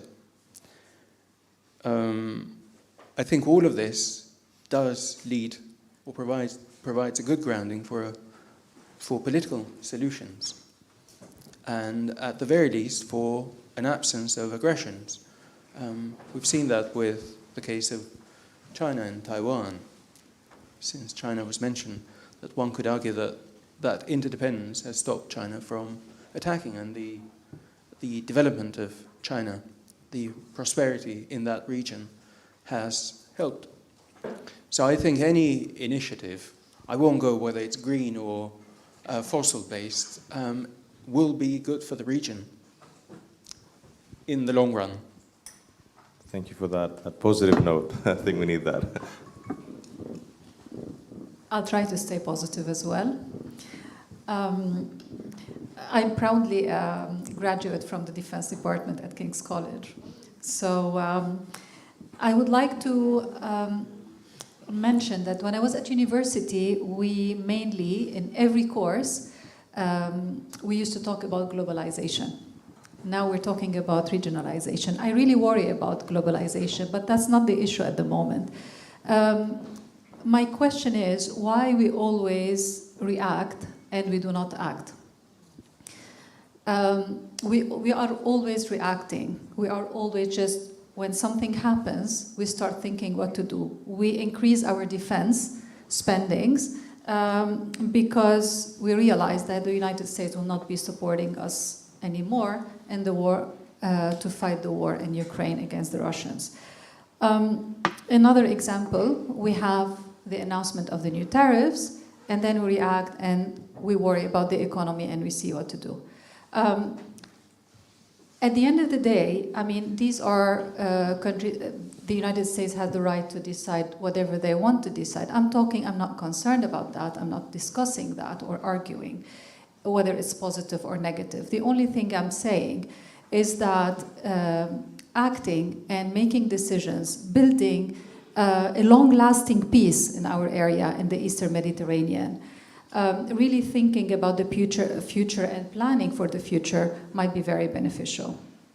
And the uncertainty is really unsettling for us all. So the cooperation and just trying to resolve the current conflict will be very, very helpful. Thank you, Violet. Speaking of globalization, actually, a great British scholar, Barry Buzan, attributed the retrenchment, the regionalization, the deglobalization to the end of the Cold War, so the end of great power conflict. So perhaps the rise of new poles, if they're competing, will mean that we will return to a globalized security system, and that means that perhaps we will need to account for great power interests. But just a thought, not to hold the Egyptian ambassador, who I'm sure will give us his remarkable insight. You've mentioned that the Middle East might be left to its own devices. I think some of us would very much welcome that. It's not necessarily a bad thing. But also I think the discussion about globalization and regionalization is very interesting. I've spent my entire professional career, more than 30 years, within the globalization era. And it's interesting that over the last few months even, we're seeing that we are moving away, or at least some of us are moving away of that, and we are starting to discover the disadvantages of globalization and taking certain policies or actions because globalization is not a good thing. I think as a diplomat and as practitioners, it's rather about what are your objectives. Not only your day-to-day objectives, obviously, you need to plan for the next short-term and medium-term and even longer-term, but it's also in terms of serving our countries and our peoples. And this is a very critical objective, I'm sure, for all countries. So, yes, of course, there are implications for focusing more on regionalization. However, to your point about the biggest challenge in the region, and we have, unfortunately, numerous challenges, but I think the biggest challenge we have is the instability that we are suffering from. And looking forward, I'd love to be optimistic, and there are reasons to feel optimistic in certain cases, but overall, it is very difficult to be confident about what will happen in the region in the next few years. Because what has happened over the last 2-3 years, because of reasons within the region, also because of global changes, give us a feeling that this instability might continue. The war in Gaza, the horrible war in Gaza, but also the implications did not stop there. It moved also to other countries, Syria, for one, in terms of expansion of occupation to other areas, also within Lebanon, having more parts still being controlled by Israel. Then also you have other players in the region and outside in terms of what might be happening. We talk about maybe a multipolar world or what have you. I think Egypt, and I'm sure our colleague, the High Commissioner of India, would have shared the same opinion had he been here with us this morning. It is not about these competing players and whether you want to be on this side or that side. I think it is an important region.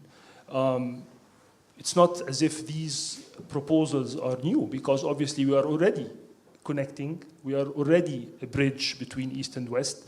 Of course, it's good to have new ideas and new projects and trying to expand. But from the perspective of countries within the region, I think we stand to benefit from these different sort of proposals. It doesn't have to be this one or that one. I agree, it is not always. It shouldn't be a zero-sum game, because it's not about who becomes the victor. It is about how can we serve our countries, our region, and by the way, when you serve your country and your region, you also serve the world at large.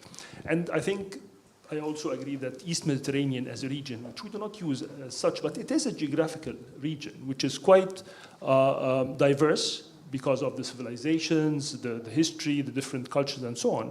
But I think the whole Mediterranean also is quite unique in a certain way, not only the East Mediterranean. And although there are differences between Europe, between Africa, between the Arab world and the Middle East, but still, that is the strength of that region. As I said at the beginning, I think it is the only geographical spot where you really have three continents connecting. And this is not only in terms of geography, it goes beyond that in terms of the history, the culture, and the opportunities. The opportunities are immense in that region. And when we haven't mentioned this this morning, but when you look a little bit beyond that to the Gulf, where you also have new players coming up. And we don't have to look at this always as many questions and many people would discuss as, what is negative about this development. It is a development. It is a reality. It is a fact that we have to deal with because we have new players. How can we work with the new players and the old players to make sure that we get the best outcome of this? Thank you, Ambassador. And you're absolutely right. Instability is the biggest challenge. I agree with you. And perhaps that's where more of Egypt-led, because it's a regional now framework, like the EMGF can work. And if we borrow from the English school, right, and instead of the liberal or realist kind of understandings of systemic characteristics driving acts of behavior, perhaps, as the English school says, it's the logic of cooperation, the logic of regionalization that can actually be the key. And that's, I think, where initiatives that were launched in Cairo, like the EMGF, are very valuable. But we have some time for questions. Let's take 3 questions together to make sure we have enough time to ask them all. I see a question there. I'm Grace Healy from the Council on Geostrategy think tank in Westminster. I'm a China analyst, and despite appearances, I'm actually from Cyprus. So my question is quite China-related. People are saying we might not, Cyprus and other countries might not have to choose between systems, but given the tensions between the US and China, it seems increasingly likely that some countries will have to pick a side. In the case of Cyprus, we saw a few years ago, a Chinese state-owned company won the contract for the Vasiligor terminal. There were some complications with that. In Egypt, we're seeing China's investing a lot in their space capabilities. So I want to ask briefly the panelists if they can talk about where they think how they're going to navigate the US-China trade tensions. Well, not just trade tensions, but political tensions there as well.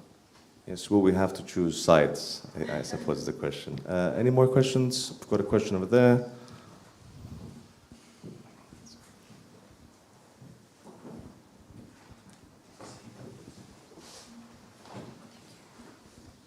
Good morning. My name's Thanisa. I'm the head of multilateral at the South African High Commission, still coming to terms with what happened last night in the Oval Office. Had to switch one's phone off because sometimes even as a diplomat we need to pause and recoup and recover. Thank you to Cyprus and to my beloved Cypriot colleague who invited probably one of two Africans in the crowd, apart from Ambassador from Egypt, the third. Just wanted to first say my first posting was in The Hague as legal counselor, and I had the pleasure to serve with Ambassador Kouros, who was the ambassador to the Netherlands at the time. And really interesting to serve with you again in London. Diplomacy is a big profession, but also very small, and we seem to run in different circles. I also have the privilege of being accepted to Oxford, to Wolfson College. Sadly, I don't have £100,000 to go, so one is waiting for a scholarship. I've enjoyed everybody's inputs today, but I particularly liked the mathematicians and the civil engineers, because I think, and of course, Ambassador Kouros, and this takes nothing away from ladies, of course I'm a feminist,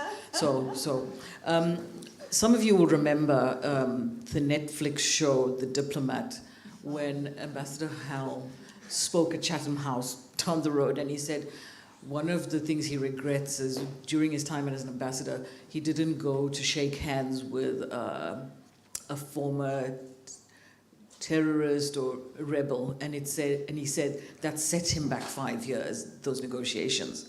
So one of the things I tell people is, you know, when they ask why, what is a diplomat, or what do you do? And my response is always, but what don't I do? And then they say, no, seriously, but what do you do? And I say, our job is to avoid war.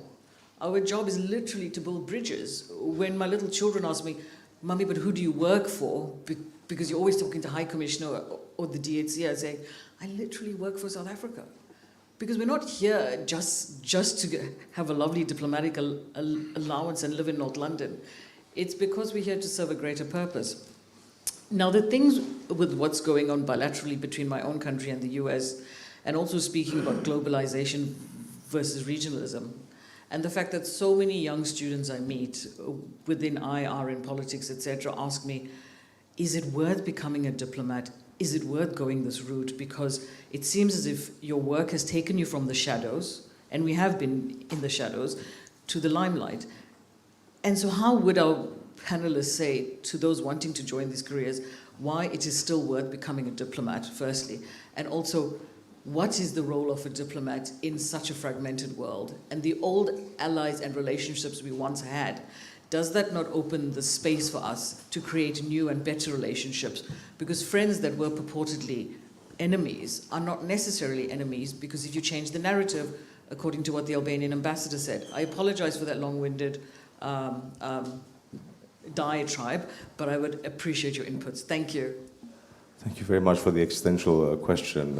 I'm happy I'm not a diplomat and having to answer that, but should we squeeze in one more question before we turn the speakers over there?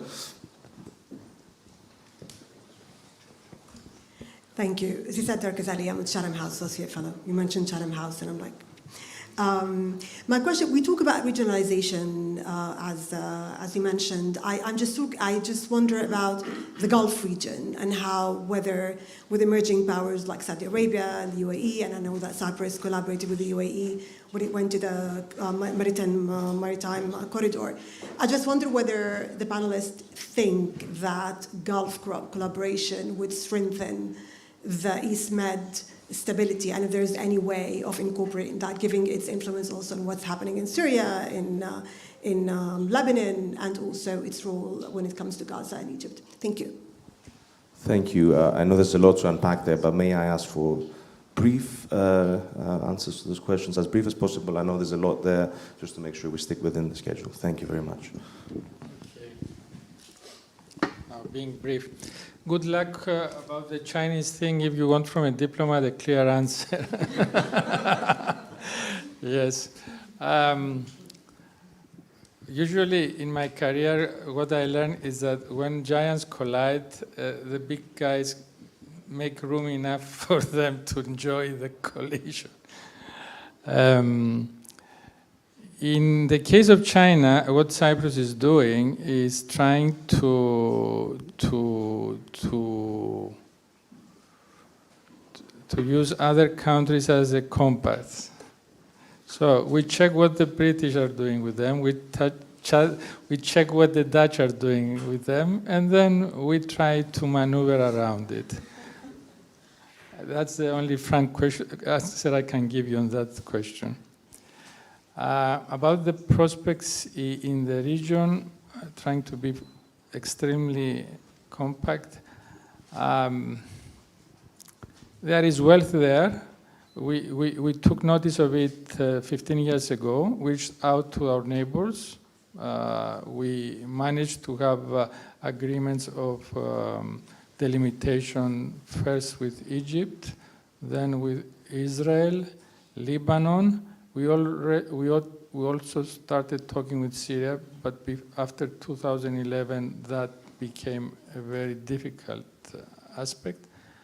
That were their immediate neighbors with whom we had to engage in conversation.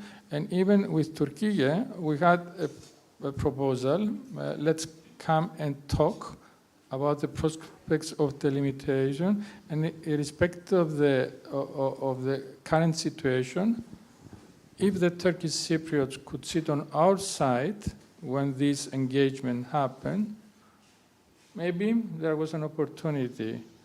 And that was a very bold approach if you take consideration the complications.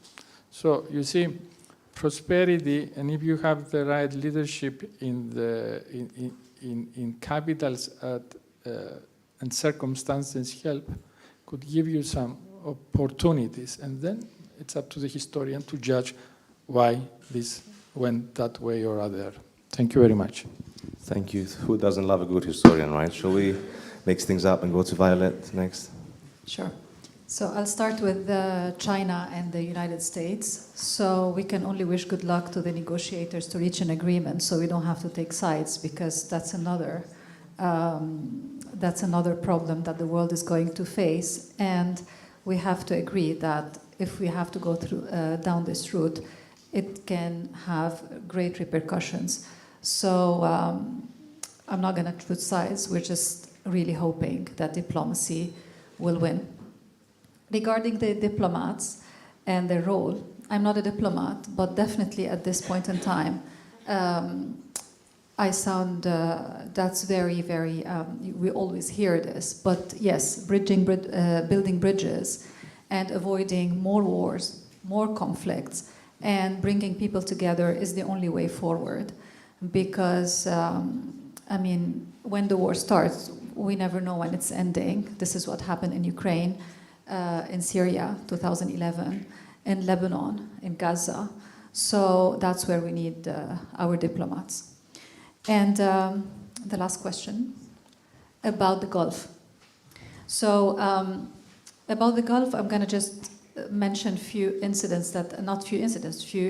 that happened in the last couple of weeks.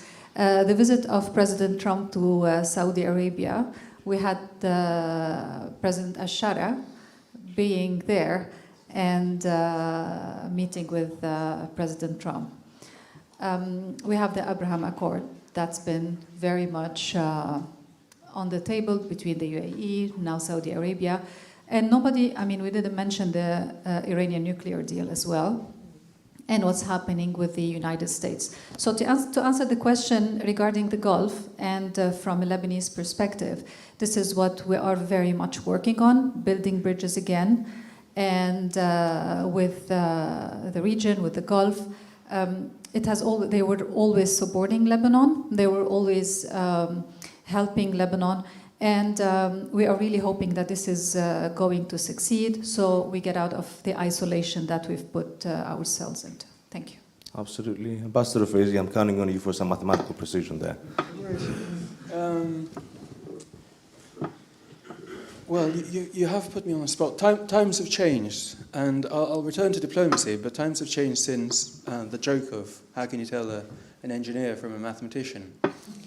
And there are variations on the answer, but the first is that an engineer would look at your shoes while talking to you. A mathematician would look at his own shoes.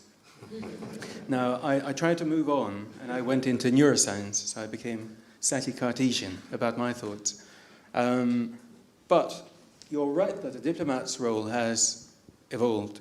It's not just a mere communication from the times of the emissary, the minister, the Çavuş of the Ottoman Empire. It's now, with the advent of Twitter and Facebook, the leaders communicate with each other a lot more easily than they used to. Now it's about this in-person contact, talking to people, smoothing the way, ultimately building bridges. So I absolutely agree with you. Now, I may disappoint a few people by becoming rather undiplomatic and giving an answer, a straight answer to a straight question. Have you picked a side? Albania has picked a side. We're Euro-Atlanticists. So we're all for the EU and the US. Thanks for that answer. Precise answer. Absolutely, mathematical indeed. Very short answer to this Chinese and picking of sides. And I think in international relations, what we see, the countries are always very pragmatic. Even in the harshest or strictest sanctions, we know that all countries actually find a way to go around those sanctions as well. Even in the Russian case, you know that so many European countries bought Russian gas through Kazakhstan, right? So, I mean, there are so many different ways. And when we look at the Gulf countries, Saudi Arabia, I'm surprised that Saudi Arabia is the most pro-American, pro-Western country in the Gulf, one of them. And they also, they cooperate so much with China as well, about it so many levels. So I think there's a lot of pragmatism, and I think the countries are all used to this. We are, all countries are used to this. I don't think it's going to be one way or the other, and I think that they will always find a way, and especially in the Middle East, I think, there's always this bargaining quality, and then they will always try to find a way, I think. Middle East or Eastern Mediterranean? It's just the bazaar tactics in the Mediterranean, I think. We know how to do it well. Absolutely. It definitely helps. We have 400 billion to give to the Americans, but for the concluding I'll try to be very brief. I know everybody is looking for the next coffee cup we're going to have, but on the issue of China, yes, we will try to navigate, all countries will try to navigate. You talk about investments, for example, in Egypt from China, but obviously there are many investments also from the UK, from Germany, from Italy, from India.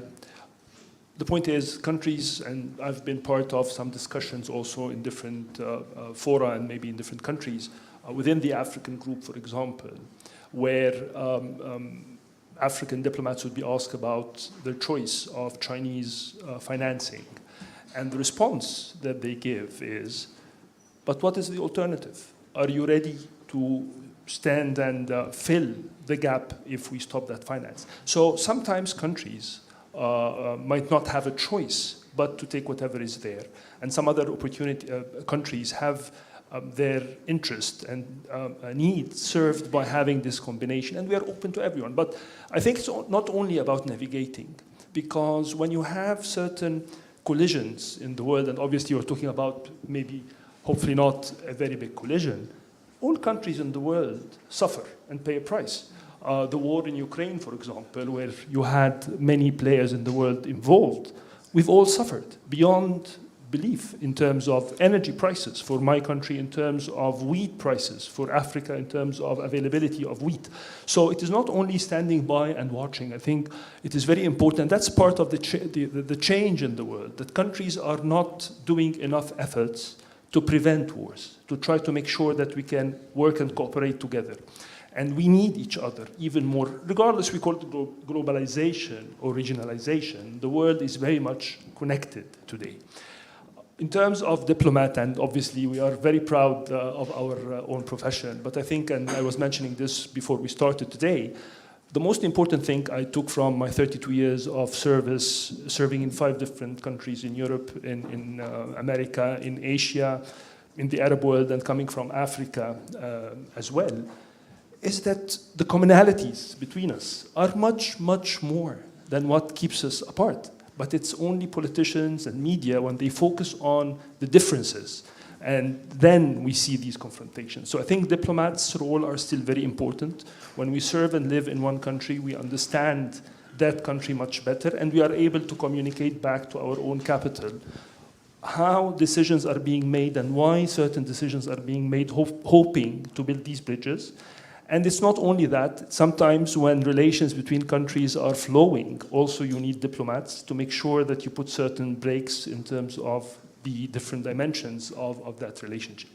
Finally, on the Gulf, and it's a very important development happening, not only in the region, obviously, but all over the world, given the visits we've seen last week, also the role some Gulf countries played in terms of Ukraine and Russia and exchanges, but definitely in terms of our region with Syria and so on. I think it is an important development, but the impact of that important development will depend on how Gulf countries, especially the active ones among them, will use this leverage to promote objectives that we might all agree on.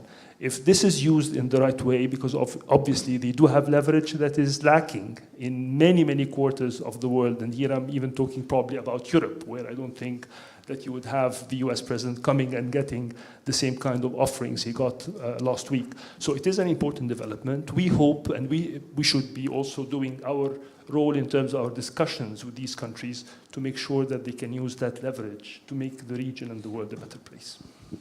On that lovely note, thank you very much for joining this fantastic, fascinating discussion, and thank you very much to our remarkable speakers for sharing your rich insight with us. And I learned a lot myself.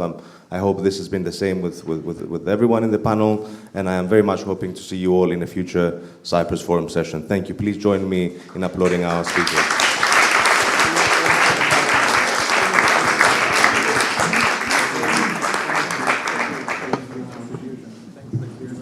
Thank you to our first panel for a fascinating and timely conversation. We do not have a coffee break now, but everyone can take like 3-4 minutes.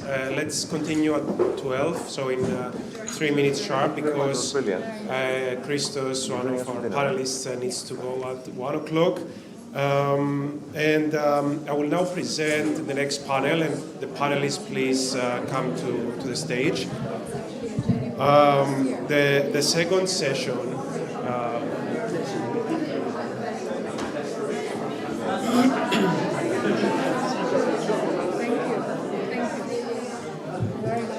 very good to share a panel with you. I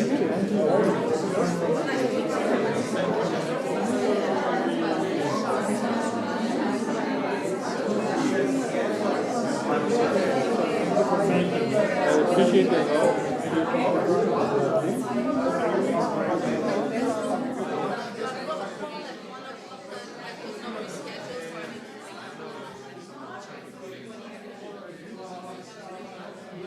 Να αργήσουμε.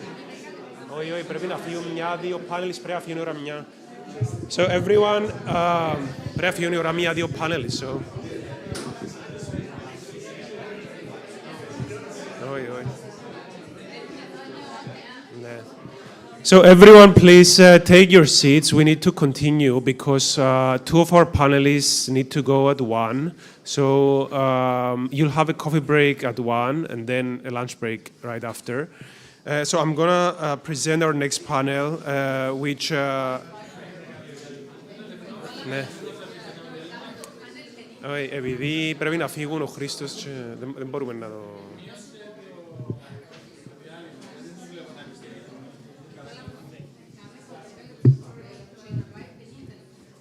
Δεν είναι σωστό. Δεν είναι σωστό.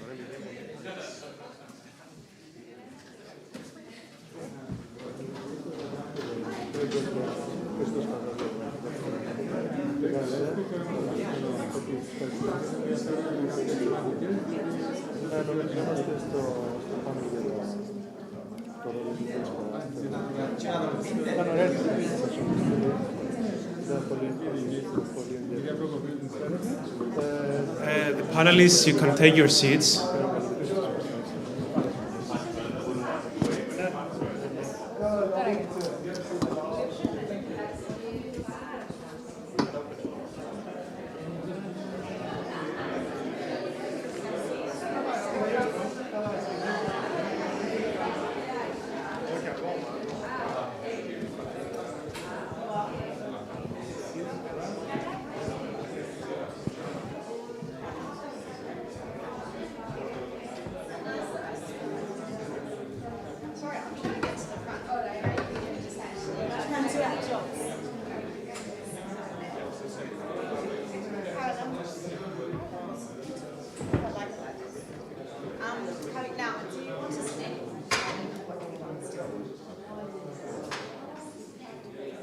Why don't you all take your seats and I'll sit on the end, I suppose. Right, is there a plan?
Ladies and gentlemen, if you could please take your seats. The event will resume shortly.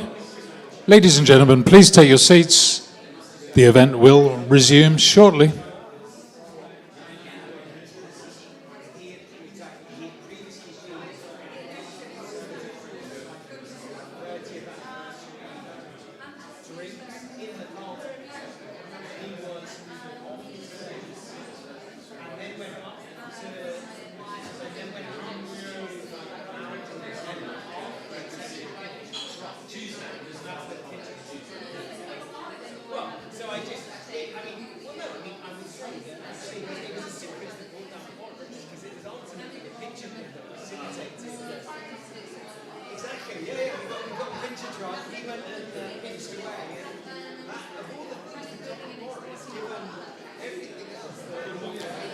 Ladies and gentlemen, if you could please take your seats.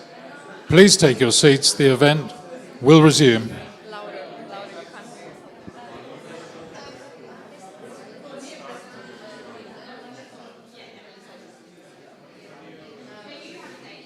Ladies and gentlemen, please take your seats.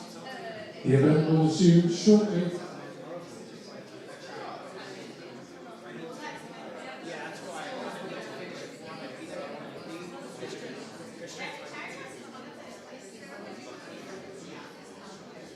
Do you please bring your copies in with you?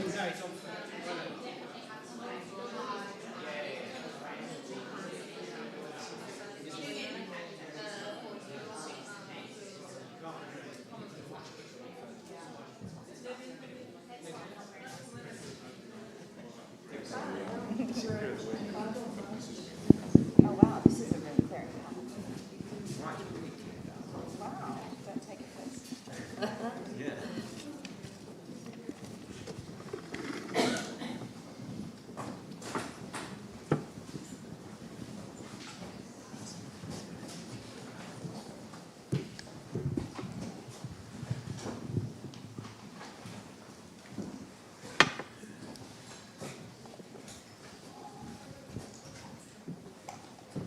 So we did it the Cypriot way. We didn't have a break. We did a break, and then we said 5 minutes. It took 15 minutes. Anyway, welcome back. We now turn to our second session, Cyprus Prospects for the Future through the eyes of the diaspora. The Cypriot diaspora continues to play an essential role in shaping Cyprus' identity, influence, and development abroad. And our esteemed panelists are Ilke Dagli-Hastings, Director General at the Center for Sustainable Peace and Democratic Development, Christos Tsoudon, President of NEPOMAC, Christos Karaolis, President of the National Federation of Cypriots in the UK, Mr. Bambos Haralambous, Member of Parliament for Southgate and Wood Green, and Mr. Christos Passas, Director at Zaha Hadid Architects. And the session will be moderated by Latika Burke, a journalist at The Nightly. Please join me in welcoming the panel. Thank you. Well, thank you. Good afternoon, everyone. We won't take it personally that half the room seems to have vacated. At least it means you all have a bit more fresh air and more space. I'm Latika. It's very nice to be here, and we have a great panel for you this morning to discuss the Cypriot diaspora and the challenges, but also some of the positive experiences and trends that the diaspora experiences in light of the recent geopolitical changes particularly. So just to kick us off, we're going to introduce each of the panellists very quickly and ask them to talk about what they do. And we're going to start firstly on the end. Ilko, if you'd like to start. It's on. Thank you. Hi everyone. Thank you for having me, for the invitation, and for the opportunity to contribute. I'm Ilke. I'm kind of diaspora. It's hard to say I'm diaspora because actually I've been living here on and off for 15 years, and I married a colonial, and I grew up in Famagusta. But also my organization is headquartered in Cyprus, so I actually, all the work, programs, research and projects we do are still linked to Cyprus and other fragile and conflict-affected countries. My background is in security and development, and I particularly looked at how identities and security perceptions change faster than negotiation parameters. And I was doing this comparatively, looking at Cyprus, but also Transnistria, Moldova, Ossetia, Abkhazia, and looking at how these security perceptions and identities change a lot faster than negotiation parameters. That's about me, but I will pass the mic over. Yeah, thank you. Thank you, Bambus. Probably needs no introduction, but always interested to hear how MPs describe themselves. I'm Bambos Hararambu. I'm the MP for Southgate and Wood Green. I first got elected in June 2017. The constituency then was Enfield Southgate. I do represent a number of, a large part of the diaspora, both Greek and Turkish Cypriots, and have done since I was elected. And I'm a backbench MP. Labour is now in government, so my party is now trying to make a good fist of being in government. Prior to that, I was a Shadow Immigration Minister and also Shadow Middle East Minister, and also had some roles in the Shadow Home Office team as well. So that's my background. Thank you so much, Bambos. Okay, we have 3 Christoses in the panel, so just to keep it nice and simple for the moderator at least, if you'd like to introduce yourself. Hi everyone, I'm Christos Kariotis. I'm president of the National Federation of Cypriots in the UK. The Federation is the umbrella body for the Cypriot diaspora here in the UK with 80 member organisations. And we represent the diaspora both to the government of the UK but also the government of Cyprus, and our goals are kind of twofold. Firstly, obviously to advocate for the reunification of Cyprus in line with the agreed UN framework, but secondly to advance and promote our kind of proud and vibrant Cypriot diaspora here in the UK. Thank you, Christos. Hi, I'm Christos Passas. I'm a design director at Zaha Hadid Architects. I've worked with the late Zaha Hadid for about 20 years before she passed away in 2016.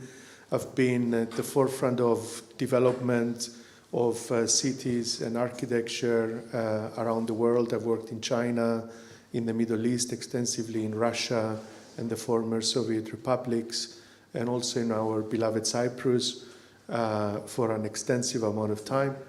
I'm also part of the parochial community here in London, where we participate in growing Greek schools for kids to maintain connection with home and the culture, and also help the parochial communities to thrive in these ever-challenging worlds.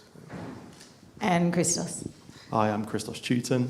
I'm the president of NEPOMAC, which is a diaspora youth organisation for Cypriots aged 18 to 30. We primarily represent kind of second and third generation Cypriots, and we have branches all around the world. So we have a branch in the UK, the US, Canada, Australia, South Africa, Greece, France, and there's a small community in Zimbabwe as well. And our work is about bringing young Cypriots together and connecting them with Cyprus and their cultural and heritage. So we've got some interesting generational differences here, and I think, Christos, I want to start with you. How engaged is the diaspora, and how have you noticed that level of engagement change over the time you've been in the role? So the Cypriot diaspora here is absolutely moving into its second, third and fourth generation. So the first generation of Cypriots obviously did what they could when they came over from Cyprus with the constraints they had around language, money, etc. My generation, our generation coming through, is very much part of mainstream British society. We are fully ingrained in every walk of life here in the UK. And that presents both a challenge and an opportunity. The challenge is obviously you're not as physically or emotionally proximate to the island as the first generation because you weren't born there. And so that's why what Christos speaks about in terms of the community Greeks or something like that are really important to maintain those links. But it also presents a huge opportunity because the networks that we move in are very different to the networks that the first generation moved in. So professionally, I'm a partner in a consultancy firm.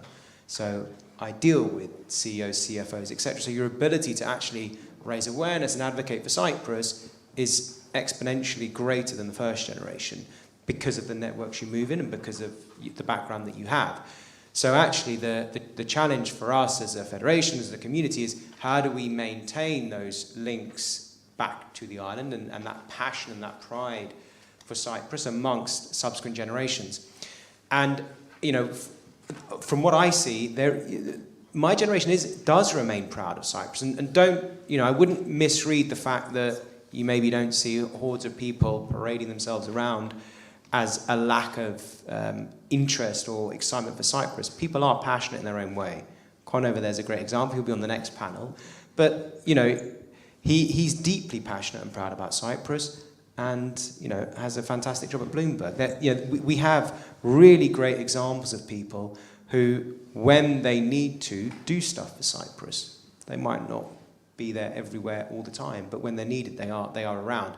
And the one thing I would say about Brexit is that I do think that awakened maybe a latent sentiment in the diaspora, because we have seen a really significant step change in engagement post-Brexit as second and third generation have started looking for their roots, where they might, and there's obviously, I'm not going to be naive to the fact there is obviously a tactical advantage. They might want an EU passport, so I'm not naive to that. But I do think there is a deeper emotional connection where actually the younger generation have started to explore some of that. And so we've certainly seen an uptick in engagement from younger generation immediately post-Brexit as well.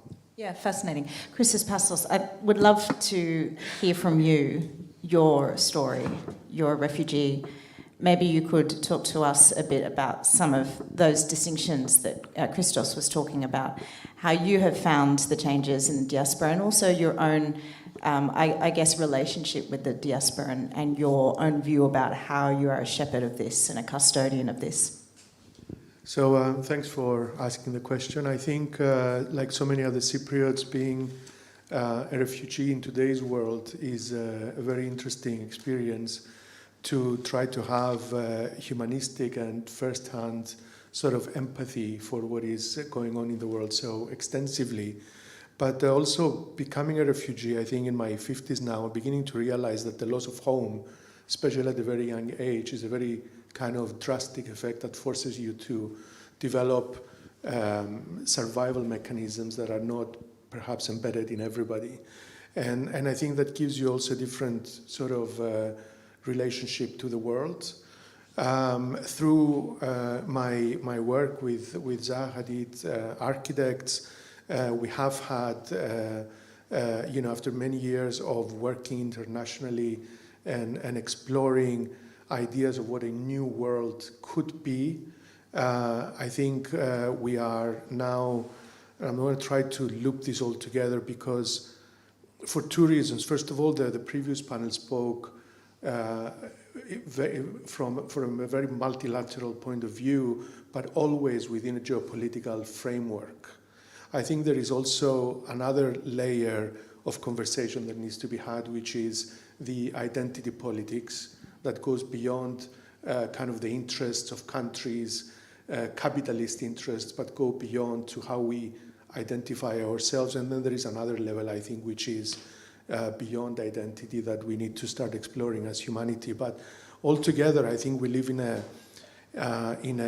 kind of a postmodern makeup where identities are very much fragmented. So like Christos is saying, we can be here, first, second, third generation Cypriots of the diaspora, but we are equally British as much as we are, Cypriots maybe to varying degrees. And what we always talk about is that you never quite feel at home anywhere, So you that still feel in like between, that? yes. So my daughter doesn't because she was born here, to my pain and suffering, but she feels like that. It's everybody's life, even within the same families, has different nuances to it. So back to the postmodern sort of condition, I think the role of diaspora is changing. Also, the role of a country state is changing drastically. So Cyprus is no longer the island that is thrown off some sort of corner of the Eastern Mediterranean. It's a very expansive network of activities and people, and so is every other country, to be frank. So country states are no longer within their own geographical boundaries. It's very important to understand that. It's also very important to understand what it is that we project as cultural entities and what it is that we want the world to know about us, whether we are Americans, Indians, Russians, Ukrainians, whatever, from whichever. There's 193 countries, but there is like 10,000 types of different cultural identities. And I think it's important to begin to recognize that. And beyond that, I think if I can also mention one more thing, in terms of the diaspora, our role and our link here is to preserve and recreate those cultural identities. And in doing so, I think we maybe hope to preserve the richness of the humankind as has been developed over millennia. Christos, I hadn't planned it like this, but I'm going to come to you because I think what Christos there has talked about are some really interesting questions for you. You operate an international arm. What is the diaspora trying to achieve if you have a single message through all of those countries? Where do you see the engagement is greatest? And how difficult or how easy is it in this modern world to ensure that all these desired projections of Cyprus and the Cypriot communities are indeed reflected the way you want them to be? I think it's been fascinating to kind of see how, in my experience, I've been in the organisation for 10, 11 years now, so I'm right at the end of the age range. But I think it's been really interesting to see how kind of diverse the diaspora is in a way. I kind of came at it and joined the organisation with kind of my own background and experience, which was growing up in North London, kind of a very highly concentrated Cypriot community. And I met people who were kind of from all different corners of the UK, all different parts of the world, who were coming at it just from a very different perspective. So I think what we've kind of acknowledged and realised is that actually what needs to be offered to the diaspora is a very diverse thing. We need to be able to connect with people who are interested in learning the language of Cyprus, in kind of learning about kind of traditional dance or culture or food or kind of even just visiting the island itself. So what you see is that people kind of bring what their family's background, their family's story is to the organisation. And so we've had to adapt and offer kind of a diverse range of opportunities for people to connect with Cyprus. And I think what you find, and that presents a challenge, right? So you have to kind of have enough kind of pockets for people to engage. But you also have to just be kind of, I think, conscious that not everybody does have the same experience of their Cypriot heritage as you might. And it is really important to understand what those points of connection are. And I think you see kind of interesting here in the perspectives there about kind of never feeling quite at home. I think what you find is that you get this real energy when you meet other people from the Cypriot diaspora, especially if you haven't had many cousins or friends around you that when you were growing up. And so what we kind of see through the organisation is that people are coming at it from such a diverse set of backgrounds, but actually there's that spark that's just lit when they get the opportunity to engage with Cyprus. And that's kind of in a way that people who maybe were born and raised in Cyprus won't experience, that kind of the switching on of their Cypriot identity. And I think that's a really powerful thing to kind of see, and I've seen it on so many occasions in the organisation. Bambas, in your time as an MP, you've been in opposition. Now, as you mentioned, you're making a good go at government. Good go is subjective, just kidding. How have you seen the climate for political interest in the Cypriot cause over your time, and how is that changing for you now as a government backbencher as opposed to an opposition one? There's always been an interest in Cyprus amongst parliamentarians, but there has also been a big churn in members of parliament, both in 2019 and in 2024. So that means sometimes you have to remind people what's happening in Cyprus, but people do have a fond connection with Cyprus, whether that's as a holiday destination, whether they've worked there. One former member of parliament got married in Cyprus, so there is that connection. So it's already you already have a way in when you discuss that. Although people will often just raise it with me, so they would just say, "Oh, you're from Cyprus. I was there not so long ago." There's also a parliamentary armed services scheme, and one of the places that this is where MPs shadow the Air Force, the Navy, the Army. They go to various places where there are bases. So some parliamentarians will be going to Cyprus in June. They'll be visiting Akrotiri, and they'll be and that'll be part of their scheme. So there's already that connection. It's always been quite easy to raise it with the foreign affairs team of the day. So although in the last administration there were a number of Europe ministers, so you had to like start all over again with whoever was the Europe minister that week. But we knew this one was coming. Yeah. But Stephen Doughty, who is the Europe minister, he understands the issue very well. He has been very engaged. And I think the difference that we're seeing now is that you have a foreign affairs team that is very keen to play a bigger role. And to what end? To achieve what? What progress do you think your government might make by the end of your 5 years? Well, to be, number one, it's being engaged with internationally to be, to use the UK's influence, and bear in mind the UK has had a very long connection with Cyprus, but also further afield across Europe. So you've seen this coalition of the willing. So again, that probably wouldn't have happened under the previous administration. So the desire to be more involved in trying to help resolve conflicts or long-entrenched, frozen situations that might need help. So I think that willingness to be more involved is a very welcome new role that's being played. I think understanding the issues, not just relying on officials, and actually having that deeper knowledge is also helpful for the ministers. And I mean, with Stephen, he was a shadow minister in that role for at least 4 years. So 3 years, 4 years. So he's had all those connections. So I was a shadow minister, so much of it is about being meeting lots of different groups, meeting lots of different ambassadors, lots of different ministers, building on those connections. So when you are finding in a position where you can influence things, you've already established those connections. So Stephen and David and others in the team have done that really well. And I think that's allowed them to hit the ground running.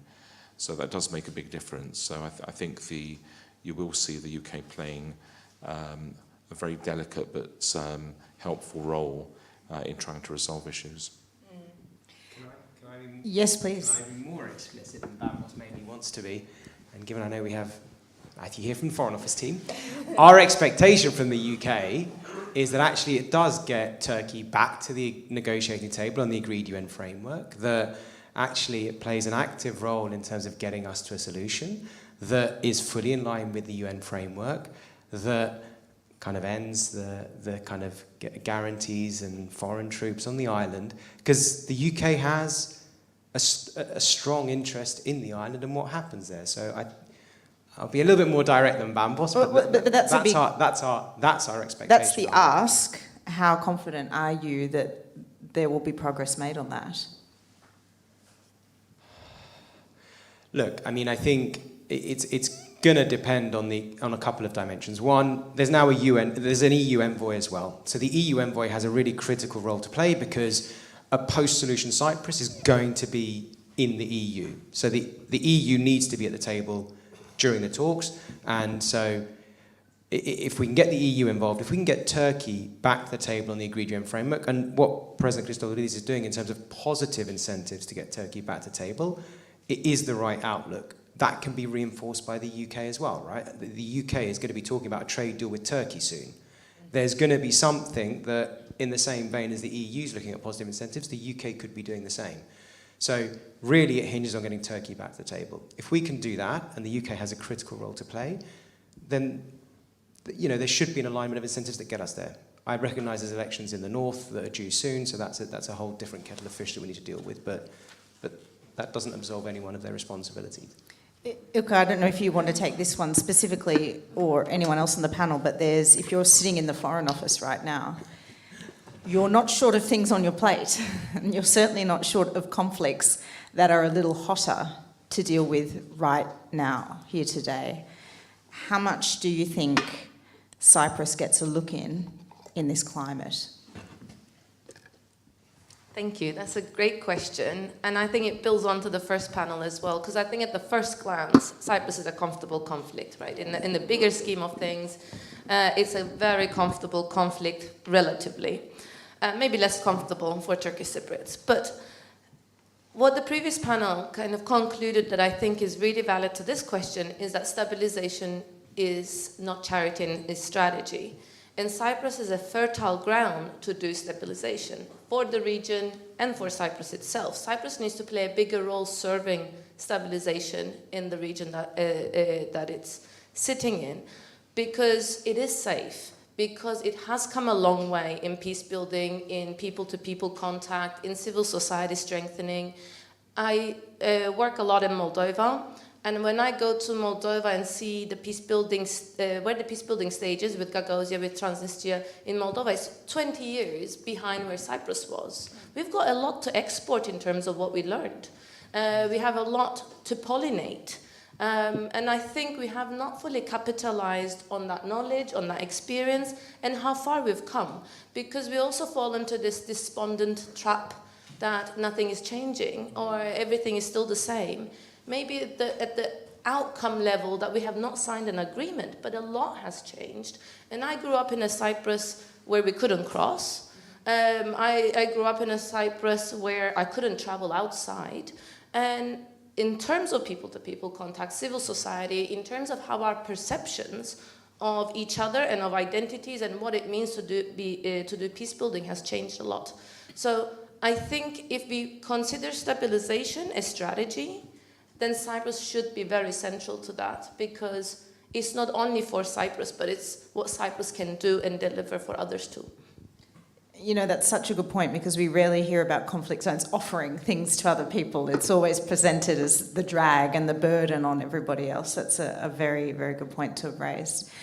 How much do you see the job of the diaspora then being about encouraging and fostering a peaceful resolution at this civic level versus trying to drive what you were talking about there, Christos, a government? And in the event that it is a government, is it the British or is it someone else that ends up trying to resolve this? So the diaspora, I mean, we are very fortunate here in the UK that actually we do have a very vibrant Cypriot, and I mean Greek and Turkish and Maronite and Latino diaspora here in the UK. And therefore we do and can send positive signals back to the island. Only 2 weekends ago, there was a bicommunal festival in North London that was really well attended. It was organised by 9 organisations, Greek and Turkish Cypriot, that sent that positive signal back. That's impressive in itself, isn't it? Yeah, and you know, we do lots of work with Greek and Turkish Cypriot groups. You know, we published joint statements when the UN envoy was appointed, before the talks in March. So there's a lot that as a Cypriot diaspora we can do to reinforce that actually there is a common view here, grassroots, across Greek and Turkish Cypriots, that we do want to see a reunited island, right? We don't subscribe some of the narrative that's being pushed by Mr. Tatar and others around partition. We want to see the island reunited. So as a Cypriot diaspora here in the UK, that's what we're kind of living, breathing and messaging. In addition to obviously making requests of our government. And the reason why, obviously, I emphasise the UK government is because I'm a British taxpayer, British citizen. That's my government, right? It's not the government of Cyprus. Obviously, we represent our diaspora to them, but I vote and live here. And so that's why my reference comes to that. Understood. Christos? I think sometimes the way we build habits and behaviors of discussing problems becomes the issue in itself. And I think oftentimes, you know, discussing the conflict becomes the matter and not the conflict itself, you know, or whatever has to be resolved. And that's why I started off my introduction earlier by speaking about cultural politics and identity, because I think Cyprus is now at a stage, you know, as a young country. It's only been founded, let's say, as a state in 1960, so it's only been 65 years. So, you know, it's in a process of evolution, and when it comes to discussing what Cyprus projects as a state for the future, for the 21st, 22nd century, I think it's very important to begin to speculate new forms of organization. What is the image in your mind that you see? You know, the image is not just for Cyprus. I think the whole world. You cannot isolate one part of the world anymore and begin to build images. We live in a big mosaic of situations, of conditions, and I think, if anything, the shift of the conversation, or the phenomenal shift of the conversation from globalization to regionalization, is a little bit perverse in itself, because globalization would have never happened without, first of all, regionalization. That has always been the conversation, and nobody ever thought that we would suddenly go from small sort of agricultural communities to a big planetary sort of governance system. Yeah, that would be foolish for anybody to think. So we're in the process of negotiating all of those things.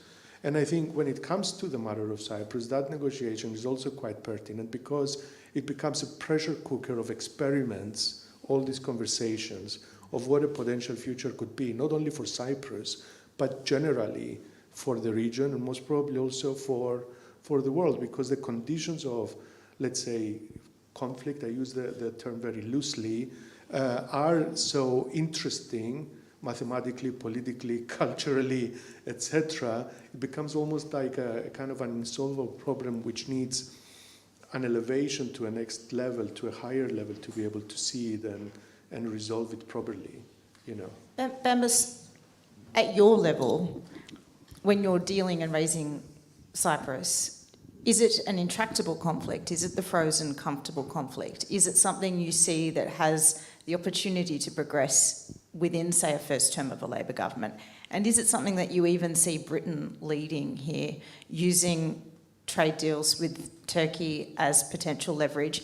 Or do you think Britain can't do this alone? It would need a third partner, or even a couple of partners? I definitely think progress can be made. And part of the desire is to make sure that people are talking. The most dangerous time is when people are not talking and nothing's happening. So the fact there are things going on, there are trade deals to be made, there are lots of moving parts, I think that really does help. Whether the UK can do it on its own or with the support of others, I think it will be with the support of others, because I think it's too much for just one nation to be able to do. So I think there is a phrase, I can handle the despair, but it's the hope that kills you. And there have been many false dawns before, but I really do think that this time we are in a position where real progress can be made, almost unexpectedly, and that progress is being very much supported by the UK government. And who do you see as the most likely sort of partner? EU? The US seems very distracted by other conflicts at the moment. I think the EU have a key role to play. I think also other partners in the region as well. Obviously, the Cyprus is in a very strategic role, but what Cyprus has been very good at doing is making connections with other partners, whether that's with Egypt or with Israel or with Jordan or Lebanon or with other countries. So it does have that strategic role that it can play as being like like an oasis in the storm, perhaps, like something like an oasis in the desert. So I think it's like that sort of people can come to Cyprus, they feel safe there, they're able to. Cyprus has a good reputation, so I think engaging with those other countries could be absolutely key. Again, it's not just about trade deals, there are other discussions that can take place, but I think trade is obviously one of the factors. So I'm quietly hopeful and optimistic, but we have to take this step by step. Yeah, I think I wanted to come here because also Cyprus has come very, very close to finding a solution, right? It's not that intractable. A lot of the chapters have been resolved. The negotiators themselves have agreed and said publicly that they're 98% there. There's only 2% left to go. So overall in the global politics, in terms of how close we are to solving different conflicts, we're so close. So it can be a good, quick, low-hanging fruit success story for the region, but for the actors, whether it's the EU or the UK. I think what matters So it's not worth asking the questions of what do we do about property or security. I think those issues have been resolved. What matters is taking the leap of faith. So that's what we've got left to do, is to take the leap of faith. And that matters for process and timing. Because for me, it's really important to time it right, with the right process, because the cost of failure is huge, right? And can I just one thing, it's also about getting the right people at the right time, in the right place. And I think in the past, you haven't always had the right people at the right time. And I think now, we are getting closer to that position. You think the current set of leaders are more ready than before? It's the leap of faith issues. I think so. It's being willing to take that leap of faith. So I think hopefully we're getting there. One institution nobody ever seems to raise these days is the Commonwealth. Is there any role that the Commonwealth could play for Cyprus here, or is that institution now just so far out of the game in terms of being a player of any sort? I don't know who wants to take that. Bambos? You've got the mic. So in Westminster there's something called the Commonwealth Parliamentary Association. So I'm on the executive of the CPA, and Cyprus has played a key role with the CPA as well in the past, and it does create opportunities where you can link with other Commonwealth countries and discuss various issues that affect you all, or you have like a common interest about the relationship with the UK. So I think the Commonwealth does have a key role to play, and I think the UK's role with the Commonwealth is also key, because there was a fear that would be somehow watered down after the Queen passed away. So I think with Prince Charles, or King Charles as he now is, sorry, I Freudian slip there, but with King Charles, I think he's very passionate about keeping the Commonwealth alive and about having a new impetus, new energy. So I think Cyprus has a big role to play in that, and I think that could also reap benefits long term. Christos, I can see you champing at the bit here. Just to say really quickly that, kind of going back to the point about Brexit and kind of the post-Brexit world, there could have been a scenario where the UK embraced the Commonwealth more, and that might have had a more dynamic role in this kind of thing. But it looks like actually that isn't the reality, and it has fallen back to kind of the big players, the EU, the US, the UK, to kind of shape these discussions. And do you think that Brexit makes that dynamic more of a problem, or there are some actual silver linings there for Cyprus? I think it is. I think it's kind of given the UK a bit more freedom to kind of engage with the EU more positively, engage with Turkey on some of these opportunities that it has now. So there are more doors open and tools available diplomatically for the UK, I think, in this world than there might have been previously. Very interesting. We are going to open for some questions soon, so if anyone does have any questions for our panellists, please do make yourself known. In fact, I can see a question here. We may as well, because we've only got about 10 minutes left, given your extended Cypriot coffee break timing. This woman here in the pink jacket. Thank you. Question for Bambos. Oh, sorry. Got quite a loud voice anyway. For Bambos, I was thinking, because as we were talking about Brexit, about the loss of MEPs and how has that gap been plugged? I mean, I know the EP has an office here in London, but I was wondering if you could talk a little bit about maybe committees, or how do we get through to this level of making knowledge about the Cyprus and various issues? Because obviously this was a very active forum prior to Brexit. I mean, there is the Council of Europe still, so I think that's also an opportunity to raise issues in the Council of Europe. But there are also other opportunities as well. So I think having MEPs, whilst it's a huge loss, I think we'll just have to accept that. But it's also about making connections with the other countries, whether it's bilateral or whether it's via other ways. And that's not always down to parliamentarians, but but the UK can also bring people together. But I think on the elected front, on elected representatives, the MEP situation just has gone, and we're desperately trying to rebuild those connections with our European partners. Yesterday I was in Dublin. I was on with the procedure committee. We were doing an inquiry into independent members of parliament, but they were very keen to welcome us to the Dáil, and so we made a very good impression when we went there. So I think more visits like that make a good impression for the UK. I mean, have either of you two in your organisations seen or filled any gaps here, but since Brexit, of needing to formalise cross-channel connections that used to just naturally exist, or has this been able to continue on?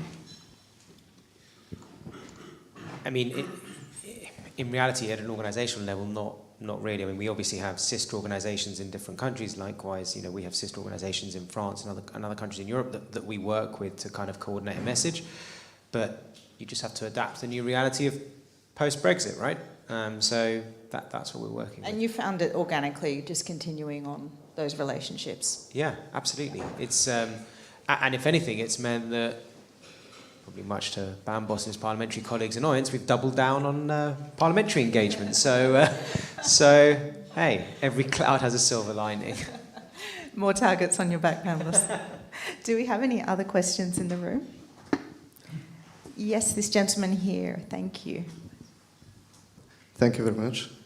So, going back to the Cyprus problem, there seems to be a misalignment on perceptions about the Cyprus problem, which is obviously very democracy. But where do these misalignments align? Is that there is a stigma of distrust in government institutions, and this is evident in the European elections that were quite recent in Cyprus. So my question for the panel is, how is this perceived by Cypriots of the diaspora? And going back to the discussion on engaging in conversations, what kind of conversations are we talking about? Is it more on a political landscape, or is it engaging with the public and actually listen to what they have to say? I mean, this is a great question, I think, for you, Christos.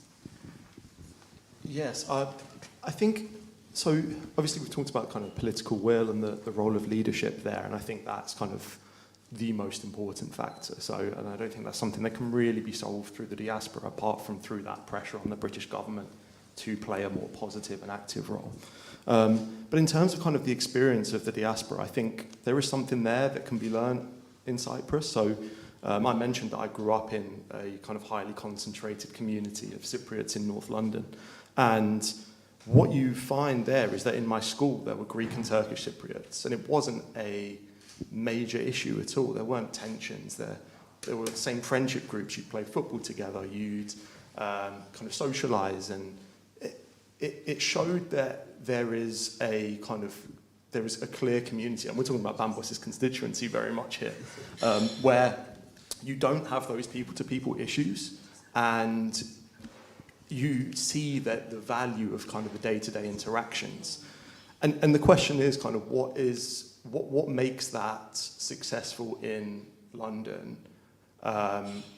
Is it about trust in institutions to kind of resolve any differences that people would have? Is it just the general kind of feeling of multiculturalism that, you know, we don't stand out as being different to each other in a city that has people from thousands of different cultural backgrounds and mixed backgrounds? So I think there's something there in Cyprus to kind of learn about the importance of those interactions and trust and kind of building up the relationships between people and organisations.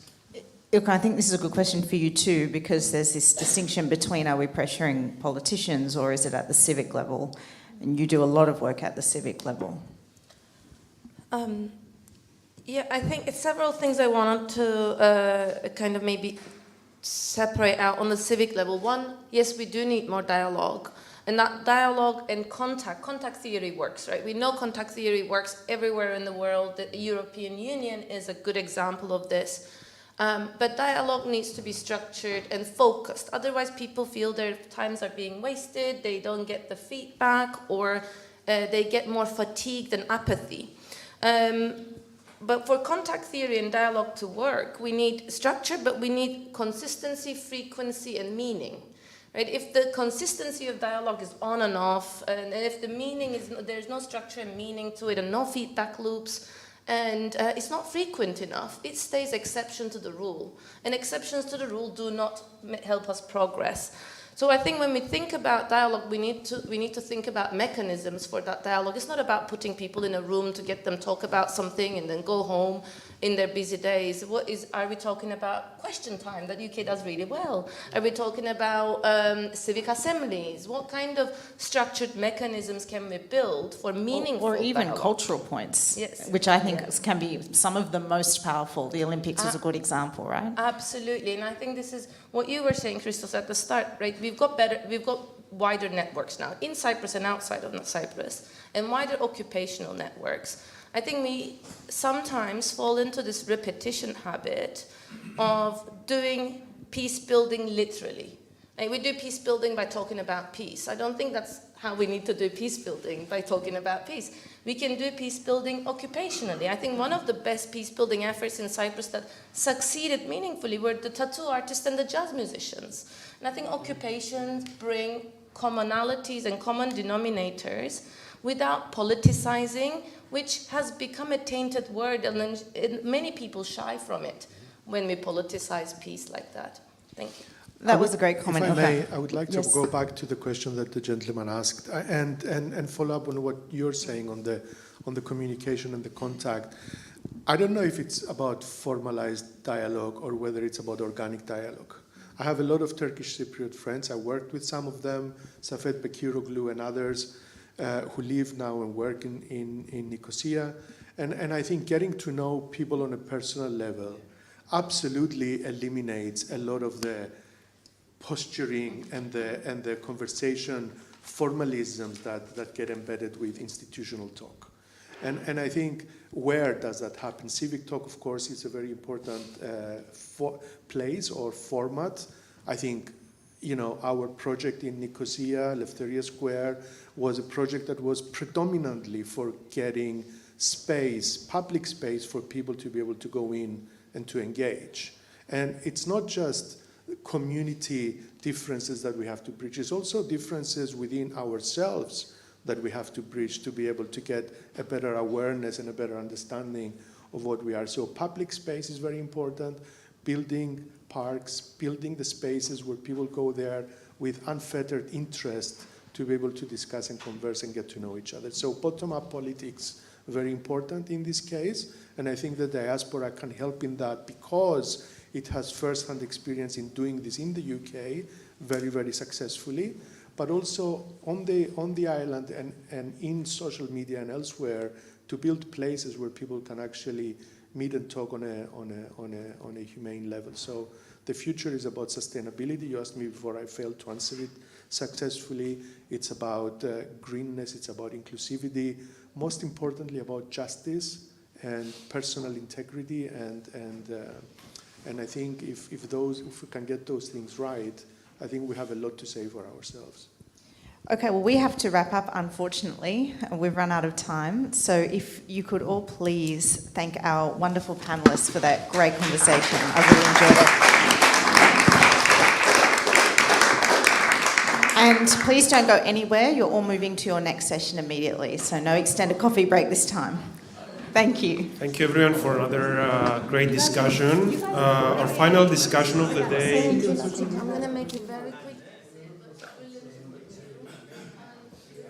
So our final discussion of the day, guys, excuse me.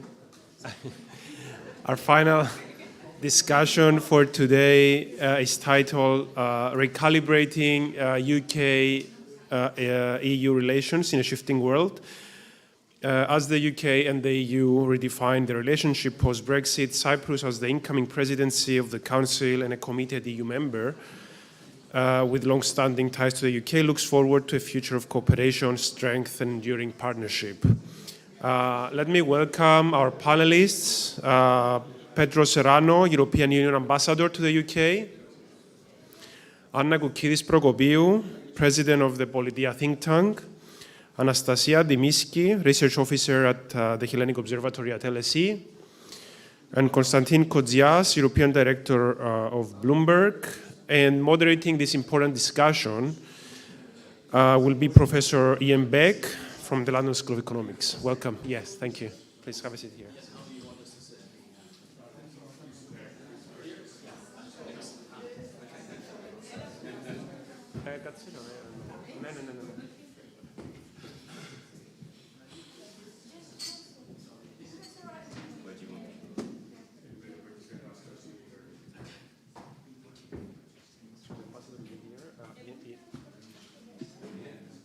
Mr. Ambassador, you can.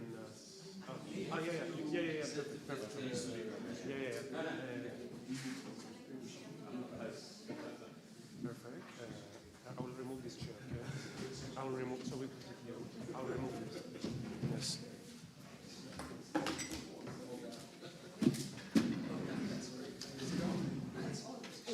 Oh, sorry. As soon as you're ready, just pick it up. Thank you.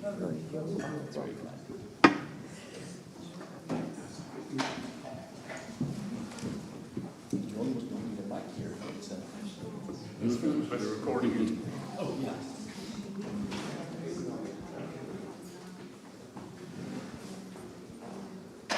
Recording people, are we ready to go? Okay, then first thing for me to say is Kalispera, everybody. I look forward to an interesting discussion. We have very distinguished speakers. Sadly, the Ambassador Serrano has to leave early because he has the misfortune of having a European Commissioner in town and he needs to look after him. Well, maybe misfortune is an exaggeration. So who do we have here? Well, we have Pedro Serrano, the EU Ambassador to London. We have Anna Koukidis Prokopiou, nearly pronounced correctly, from Politea. Anastasia Dimiski from same place as me, Hellenic Observatory at the London School of Economics, and Konstantin Kotsias from Bloomberg. I hope I've given you the right introductions. I'm not going to go into bibliographies or anything else. Don't have time for that.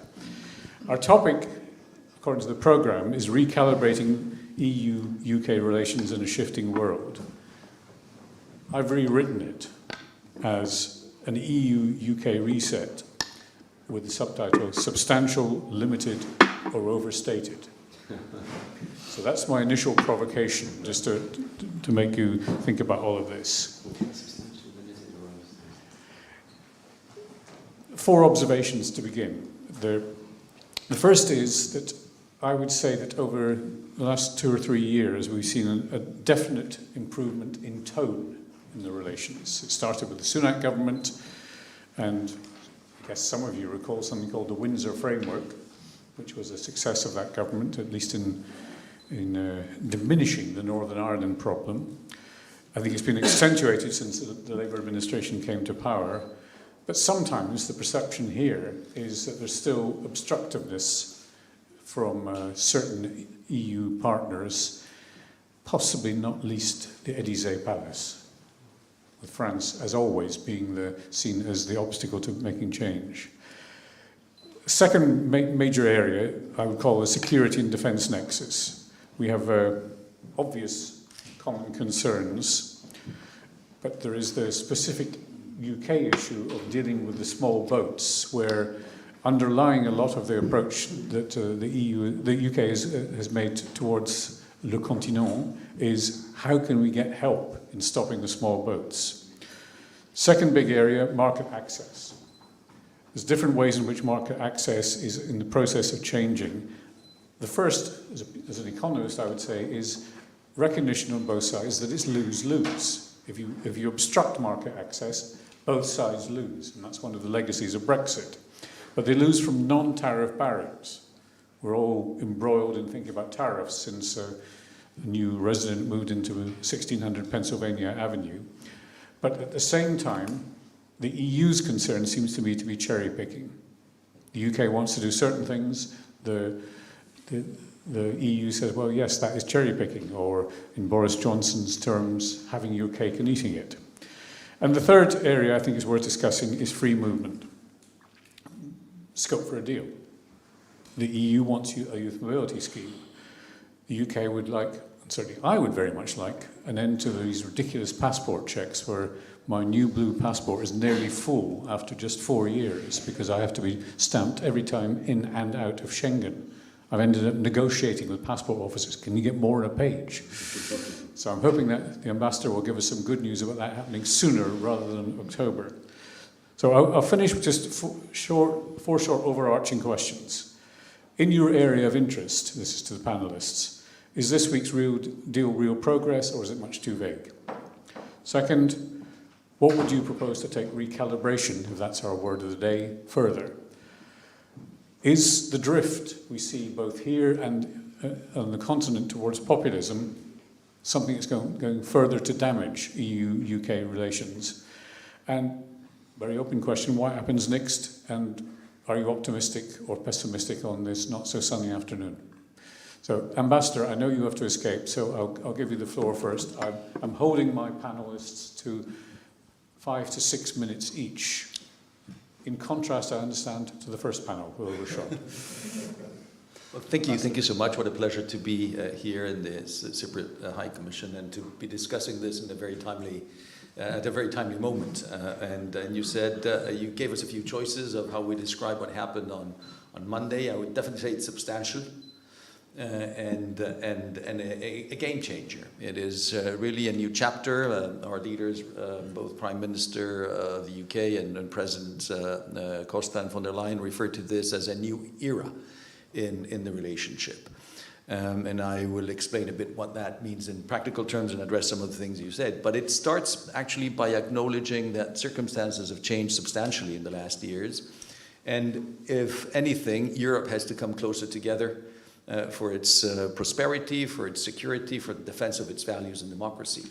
And Europe coming closer together, bearing in mind that European Union is a big bloc in constituting that Europe, that in addition to 27 member states, you have 10 that are candidate countries, and you have 10 other, or at least 9 others that are very closely associated.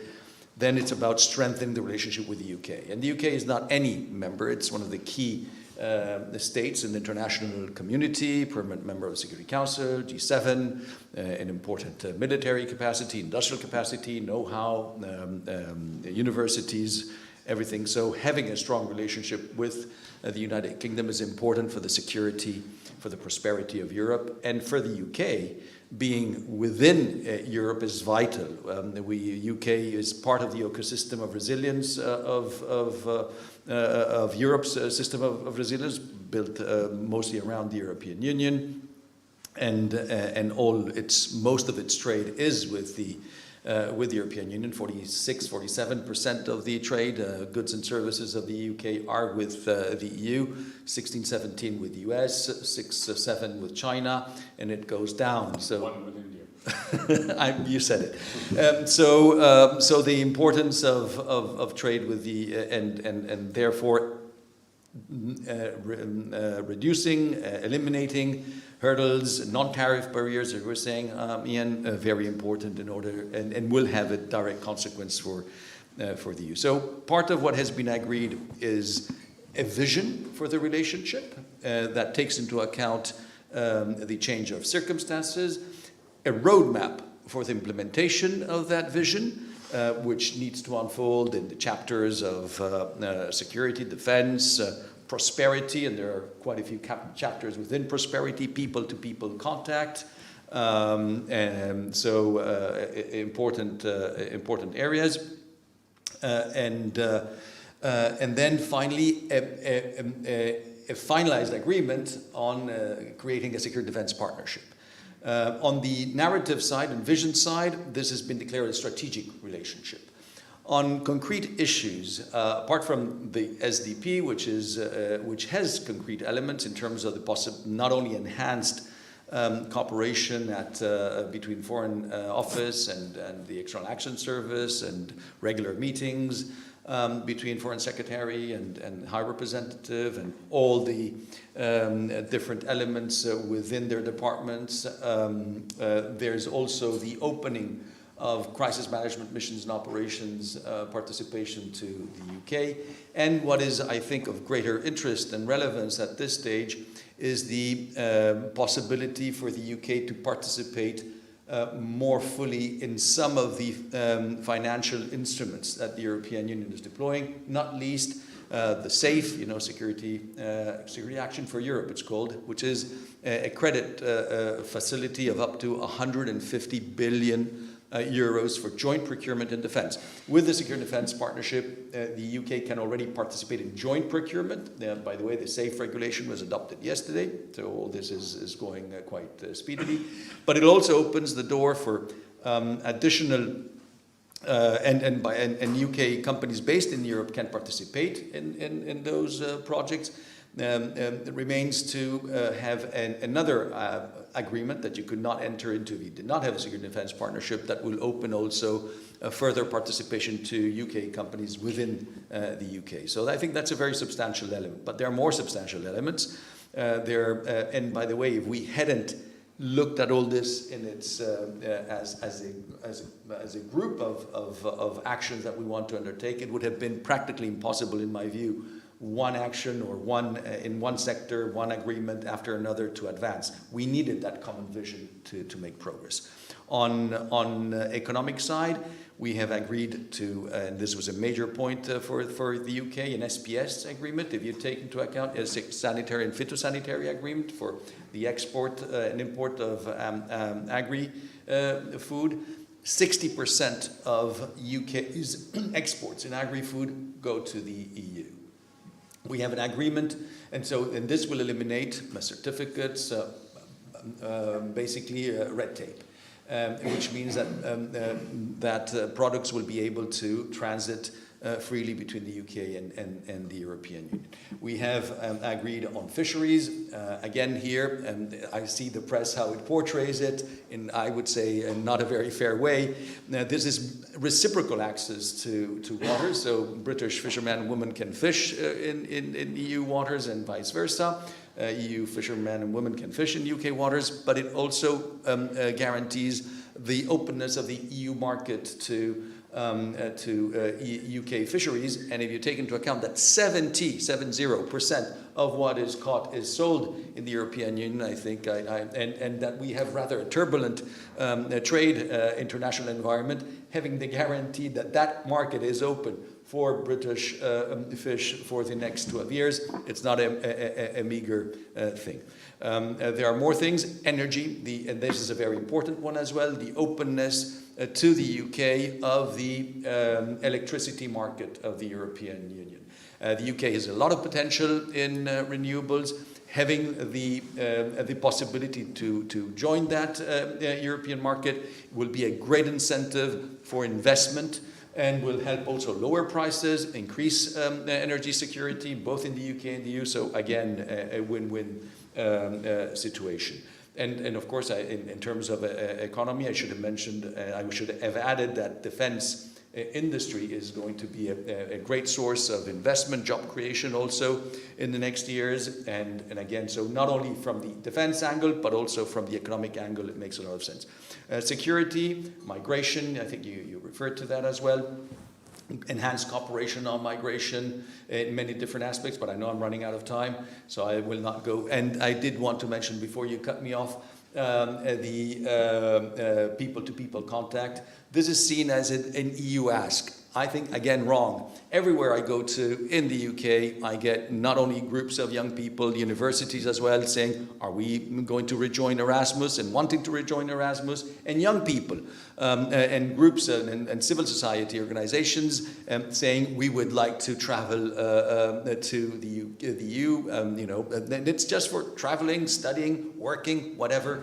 And it has been agreed that we will be considering a scheme to allow that. You asked about e-gates, and here again, There are no legal obstacles for having transit through e-gates, but it will take more importance after the introduction of the and by the way, e-gates exist in some countries already for the access of UK visitors into Europe. Passports have to be stamped though, and this we're going to get rid of once the entry-exit system enters into force. It would be entered gradually to create less distortion and suffering to all as possible. But once you've registered in the EES, you will be able to access through e-gates, and you will not have to have your passport stamped, and hopefully we will recover a better flow. We are also looking at how the UK is implementing his ETA, by the way, and to ensure that passengers or visitors from the EU can come easily to the UK, as we want UK visitors to continue coming easily and feel welcome when they do come to Europe. So I think all in all, a very ambitious program, but we have to implement it. We have to roll out additional agreements in some cases, but a new vision to the relationship, a new narrative for the relationship, a great step taken on Monday. Thank you. Oh, deeply positive, I think. Right, Ambassador, I'm looking precisely. Do you have to leave it precisely 1:30? I could make 1:35. Right, in that case, I'm going to propose that we take the 3 remaining speakers, who will all be very strict on their time, leaving a couple of minutes for the Ambassador to answer the first questions from the floor. Is that acceptable? Anna. 3 LSE people on this panel, so another conspiracy brewing. So let me start by an anecdote which came to mind when I was when I was reading what the press has been saying about the agreement on Monday. First day, I was taking a foreign policy analysis class with Margot Light, which I'm sure you know. And what do we see? Sir Humphrey, okay, giving us foreign policy lessons through, yes, Minister. And of course, you know, that day the dictum was politics will help you survive till Friday afternoon, foreign policy will help you survive till the next century. And I would say foreign policy can't really happen unless you've got security in the mix, and this is what I'm going to talk about. So I'm all for the agreement. I do share what has been said, you know, as it's definitely a positive outcome, and the bad blood, you know, it was almost swept from the corridors of power. The bad blood between the UK and the EU. So it's a start. It's a new narrative by all means, but I don't really see the big picture being discussed. I don't really see the vision as far as security is concerned being on the table. I don't really see the strategy. What I've heard about in these past few days is about jobs, about procurement, and that's absolutely correct and absolutely, you know, on the positive side, don't get me wrong. But do we really see what's coming up for us that will lead to the next century? How can you have peace? How can you have prosperity? How can you have jobs if you don't have security? And what are we currently being faced with? The international order, a norms-based international order, is coming undone as we speak. Democracy is at threat. Are we planning to do something about it? And has the EU and the UK, have they realized that, you know, looking across the Atlantic doesn't do the trick anymore? Because the very creators of the international order after the in the post-World War II period, the Americans, I would dare say the first modern democracy of our times, despite what the Brits say about their own system of government, the Americans, don't seem to be very fond of democracy anymore. So if we talk about values, and I do still speak about values, even though it's not that fashionable anymore, if we speak about values, where is the alignment? I mean, the EU as an institution, okay, there are individual member states who may not really agree with all the European values we come to share. But if we talk about values, the alignment at this point in time is between the EU and the UK. And when we talk about security, we really need to understand, we need to perceive security in terms of an inclusive security doctrine. So you cannot separate internal security from external security anymore. So when you talk about a multiplier of security internally, you can talk about endogenous resilience, for example. And to have endogenous resilience against shocks as a society, you really need to have social cohesion. A big threat to social cohesion has been irregular migration. It has racism, xenophobia. And where does that stem from? It stems from climate change, which pushes migratory flows. It stems from people smuggling and trafficking and organized crime, which act as transnational actors. So it takes a network to fight a network.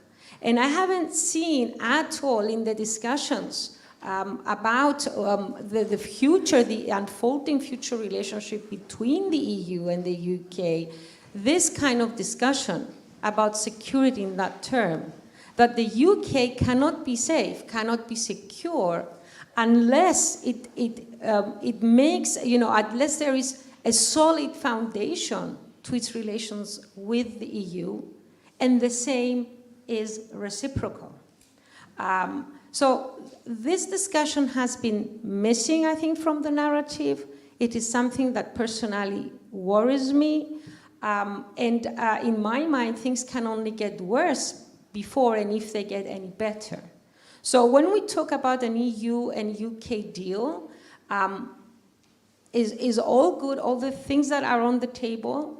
Keir Starmer talked about a reset, and I do think there is a reset going on. But what has been discussed is not enough, because the vision is not there, the strategy is not there. I think you, in terms of my questions, you were saying overstated. Anastasia. Ladies and gentlemen, esteemed panelists and distinguished guests, it is an honor to speak today on the recalibration of EU and UK relations in a shifting world. As we navigate the complexities of post-Brexit diplomacy era, there is a need to recognize that our future depends not only on trade agreements and security pacts, but also on the movement of talent, the empowerment of youth, and the financial literacy that supports economic resilience. By embracing strategic policies in these areas, we can build a stronger and a more interconnected world. One of the defining challenges of our time is the movement of skilled professionals. The phenomenon of brain drain, where talented individuals leave their home countries for better opportunities abroad, has long been a concern for nations striving to retain their brightest minds. However, the reverse, brain gain, presents an opportunity to attract talent back home, fostering innovation and economic growth. Cyprus, for example, is actively reversing brain drain through its brain gain initiative, offering tax incentives and career opportunities to skilled professionals abroad. At the same time, the country is strengthening youth mobility by proactively reconnecting with its diaspora. President Nikos Christodoulidis has been engaging Cypriots in London, introducing incentives that encourage their return and contribution to the island's growing economy. The UK, too, must consider how it can balance the loss of EU talent with policies that encourage skilled migration. The EU's proposed youth mobility scheme is a step in this direction, allowing young professionals to work and study across borders. While concerns about immigration persist, a structured, reciprocal program could provide economic benefits without compromising national policies. Closely linked to talent exchange is youth mobility, a powerful tool for fostering cross-border collaboration. The EU and UK are currently negotiating a 12-month youth experience visa, which could pave the way for thousands of young Europeans to live and work in the UK. This initiative is not about reinstating free movement, but rather about fostering cultural exchange and professional development. The UK already has similar agreements with non-EU nations, and expanding this framework to EU member states could strengthen diplomatic ties while addressing labour shortages in key industries. Beyond talent migration and youth mobility, financial literacy remains a fundamental pillar of economic resilience.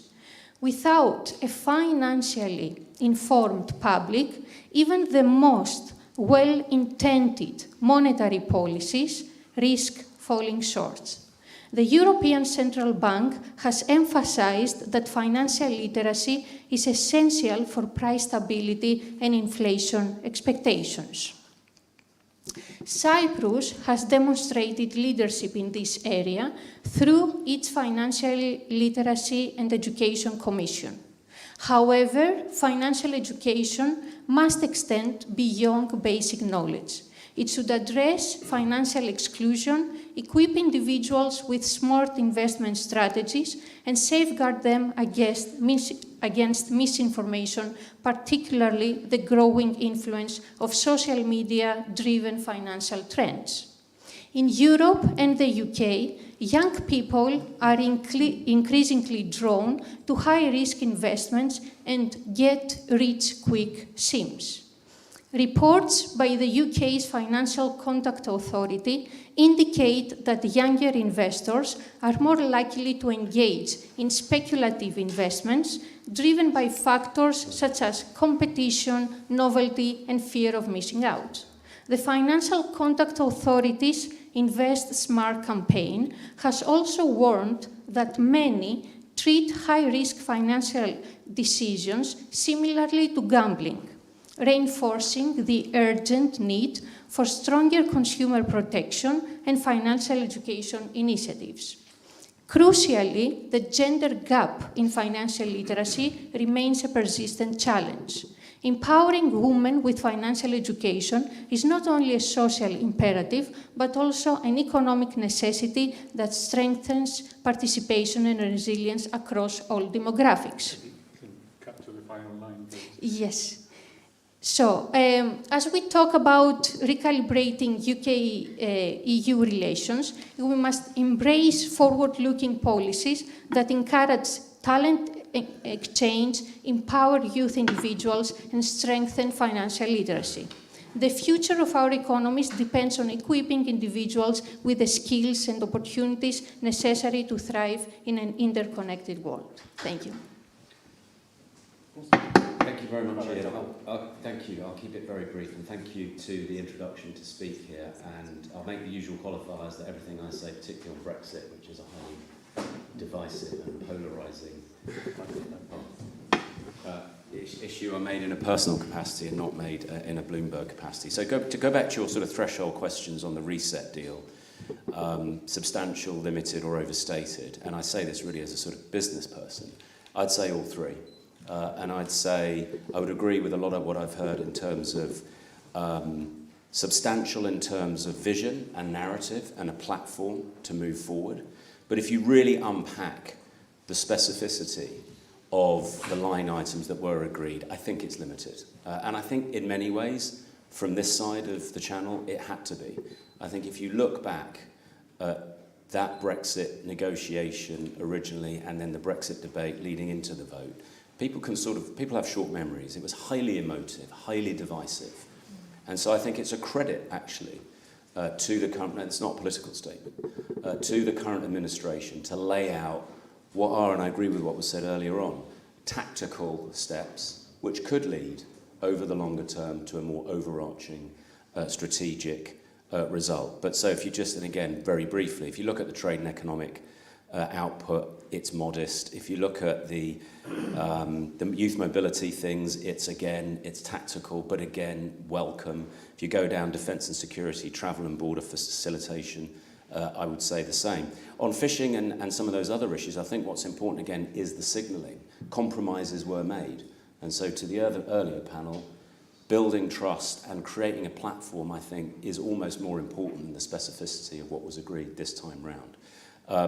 So I think good progress, substantial in terms of the path it sets. I think limited and in some instances overstated, but I think that was the nature of the beast. And I think to your final point, are we optimistic about the future, or do we think populism and some of the narratives that we've been hearing in the press? I do worry about that. I do think we're again hearing those voices that this is a sellout, this is a betrayal. And if you look at, Germany was mentioned earlier on, France, if you look at some of the populist centre, populist right and populist left, both here and abroad, I think this could continue to be a fertile area for that narrative. So I think actually, overall, both in terms of the substance and in terms of the signal, I think a really solid start with real constraints. And I am actually hopeful that over the longer term, despite all the turbulence around, there's a platform for future success. Thanks very much, Konstantin. As promised, therefore, we have 2 or 3 minutes to throw questions at the ambassador before he has to leave. So in this case, I'm going to open it immediately to anybody in the audience who wants to pose a question to him.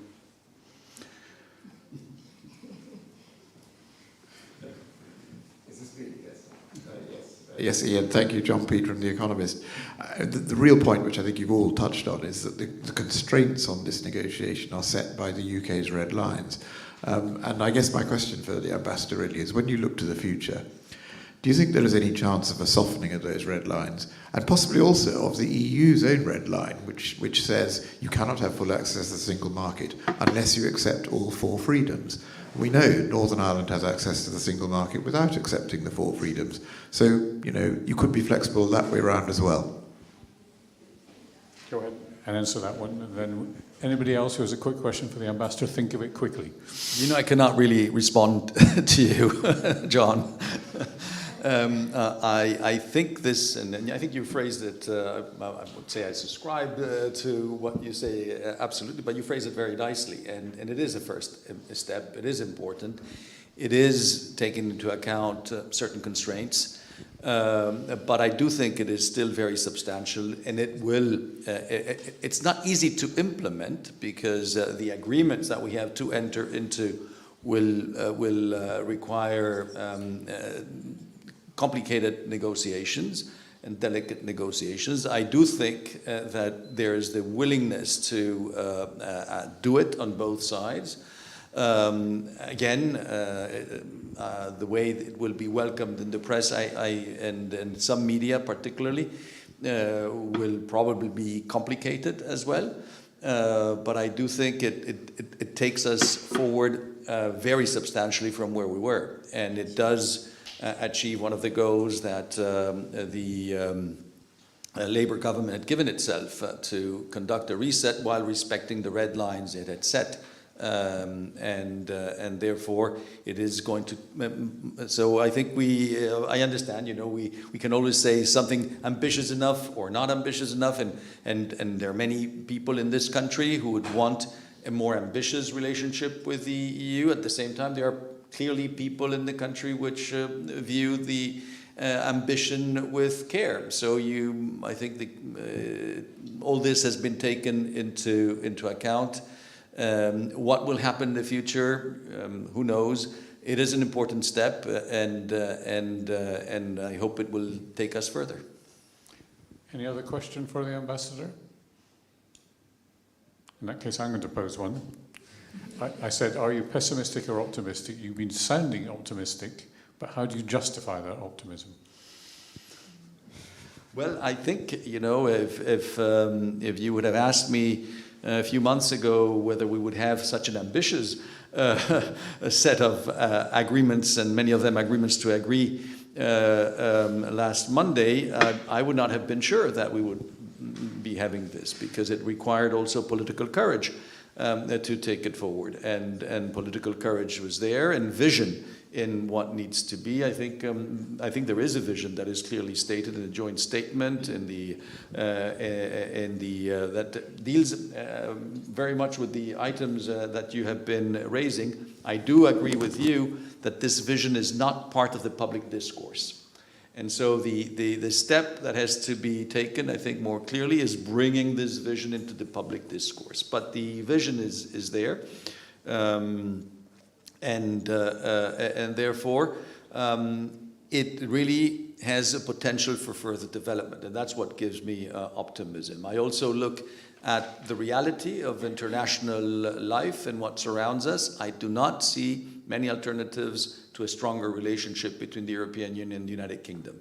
And very often the relationship is portrayed in zero-sum game terms. I think this is a huge mistake. This is win-win. What we have achieved on Monday is a win-win. Even for issues that say this is what they want, this is what we want, I think it's what we want all along. And each and every one of the items that figure in that agreement, it will benefit citizens in the United Kingdom, will benefit citizens in the European Union. At the end, our job is to benefit and to make lives of citizens better, and I think this is a step in that direction. That's why I'm optimistic. Thank you. Well, that sounds like a very optimistic reason, and time to let you go. Thank you very much. Pleasure, and apologies for having to leave. Thank you so much.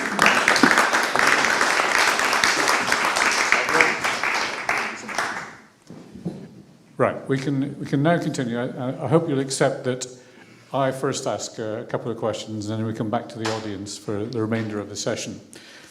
The first one I'd like to pose, I put down in terms of 2 words: likely roadblocks. We've heard about a very ambitious agenda. We know various things that may or may not be realized. Maybe this time I'll start with you, Konstantin. What would you see as the most dangerous roadblocks to, if we can use the word progress towards achieving the goals that have been articulated? I think the politics. The politics, not just here, but also across the European Union. It is being absolutely used, as we've seen it already, and it's only a few days out, as a vehicle around which certain groups will align. So I think populist, left or right, anti-European sentiment in terms of further integration, wherever that may come from, and there's certain member states, and there are certain constituencies here. So I think the politics is unpredictable. And then I think, to the ambassador's point, I think it's implementation. I think there are some really good contours that have been laid out, but it will require some work, and it will require a degree of specificity around what the ultimate goal is. And I think if there's a shortfall on delivery, then I think that will feed into one. So I would say politics and implementation. I'll come to you, Anna, because you mentioned the vision thing. I'm sure you recall what Helmut Schmidt had to say about vision. Anyone who has visions should see an eye doctor. So is the vision thing really a good idea in this, and what are the obstacles to realizing the vision? Yeah, what I am worried about is that we don't have enough statesmen, stateswomen around. And this is what I refer to when I speak of vision, the big picture. So I think, in my mind, Starmer handled it quite well. I think he's going to survive Friday afternoon. It's already Thursday, and he's still there, even if he sold out the country, as the opposition says, etc., etc. He's done it well. He's been careful not to rattle too many cages, not to cross the red lines. And I'm glad, that the ambassador said there is a vision, unfolding behind closed doors. But we really can't talk about it because it's going to become counterproductive. Because the moment it gets out in the public sphere, they're going to come for the kill. So that's something that I would hold as as an optimistic suspicion as to how things will unfold. But of course, the other roadblock which I would think is going to come up is the division within the EU. And not just particularly about the relations with the UK. The situation is precarious. What does the EU stand for? Is it Macron's EU? Is it Merz who's actually calling the shots regarding the values? What does Meloni have to say, and Orban? And how are things going to unfold within the EU? So that worries me because politics overtakes policy in the world we live in, and that it makes things quite dangerous. So populism is having its field day as we speak, and although this is the beginning of I think a productive relationship, the moment that any twist and turn in the implementation, because the devil is in the detail when you're making the second tier of agreements about implementing everything, then if someone can use it against you for political reasons, this is what's going to happen, and it can spoil the big picture. So I'm worried about that. And if I can just add one thing, the questions I would have liked to be answered, or at least been addressed by the leadership, and hopefully they're doing it behind closed doors, is who is going to be dealing, for example, with the independence and security of Ukraine post-war? What's going to happen if Putin goes after the Baltics? Will NATO still keep the Americans in and the Russians out? Will we have like a parallel European army structure to NATO when everybody says this is not possible? So I'm just posing some questions out there because this is what worries me. And not only as an analyst, but as a former minister who had to deal with security issues. And of course, I'm speaking in my personal capacity and not representing anyone, but I am worried because we waste a lot of time within the EU framework discussing all these politics and doing these little steps towards which are tactical, and I don't see the big picture being discussed enough. Okay, thank you. Anastasia, you set out a number of things that you'd like to see happen. What can you see as the obstacles to them? So, yes, I'm approaching this relationship between EU and UK from an educational perspective. And unfortunately, or fortunately, I'm not in a position to take decisions. But I want to say that it is very important to keep alive this relationship between EU and UK and allow students and professionals to have an opportunity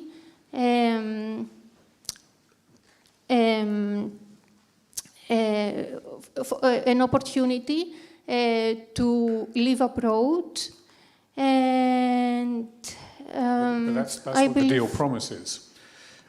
What would you see getting in the way of it happening? Again, I think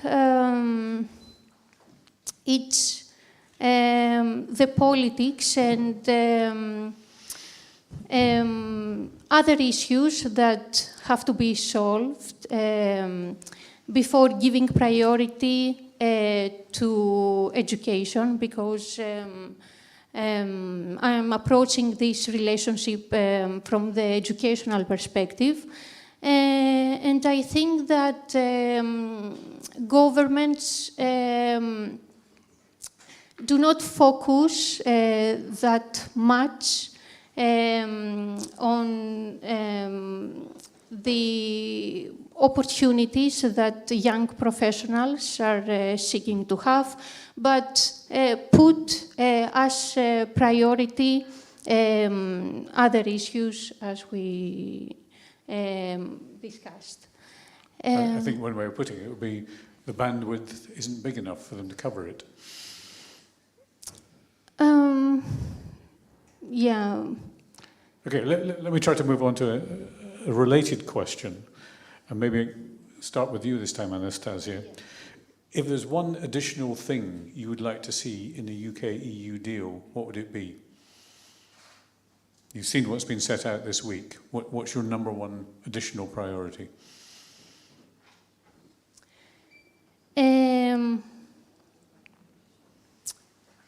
My additional priority is to make young students and professionals believe that there is future. Yeah, that's ambitious. Yes, and there are opportunities for them. There are opportunities to make their dreams come true, and there are job opportunities, and also opportunities for them to study abroad, because we know that international students have to pay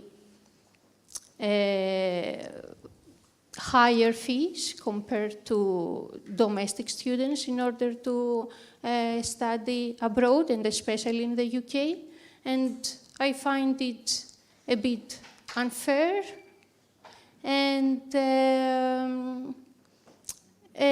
it's good, you know, to focus more on that. Okay, government, understood. yes. Constantine, again with a microphone. Keep forgetting to pick it up. As somebody who's closer to financial markets, yeah, well, I would do you say see something? I would say financial markets. I do think that that could be another next step where, I mean, look, the UK's unnecessarily now sort of added a significant degree of friction. The European Union has a number of initiatives, without getting too technical, to broaden and deepen their capital markets. And so I think in the short to medium term, revisiting that, it doesn't have the same emotion. It feels technical to both sets of citizens, and you've got a huge capital market here in London, and you've got an aspiration in the European Union to try and improve it. So I do think there could be some technical tweaks there that could deliver some real change and some real growth. Anna, do you have a number one priority that you throw in? Yes, I do, yes. On top of discussing defense in terms of procurement, and I'll put it in numbers. We've said, you know, if the UK enters the European defense industry, we're going to have, it's expected 20% increase in output. The question is, why would we need that? So I would suggest that what is missing for the time being, at least from what is being discussed in terms of defense, is an institutionalized process of discussing security arrangements and not just discussing defense procurement. Good, that's a very ambitious thing as well. I'm not sure there's any organizer in the room to know how much time we have, but until they start blowing a whistle, I will continue. 5 more minutes, okay. We were supposed to have an hour. We haven't got anywhere near that yet. We'll compromise on 10 at maximum. Let me ask you, Konstantina, a question, because you were castigating others who were saying this is being spread as not a good deal, which is one way of saying fake news, to quote a certain person. Do you think there's a fake news problem in the British media? Bloomberg accepted, of course.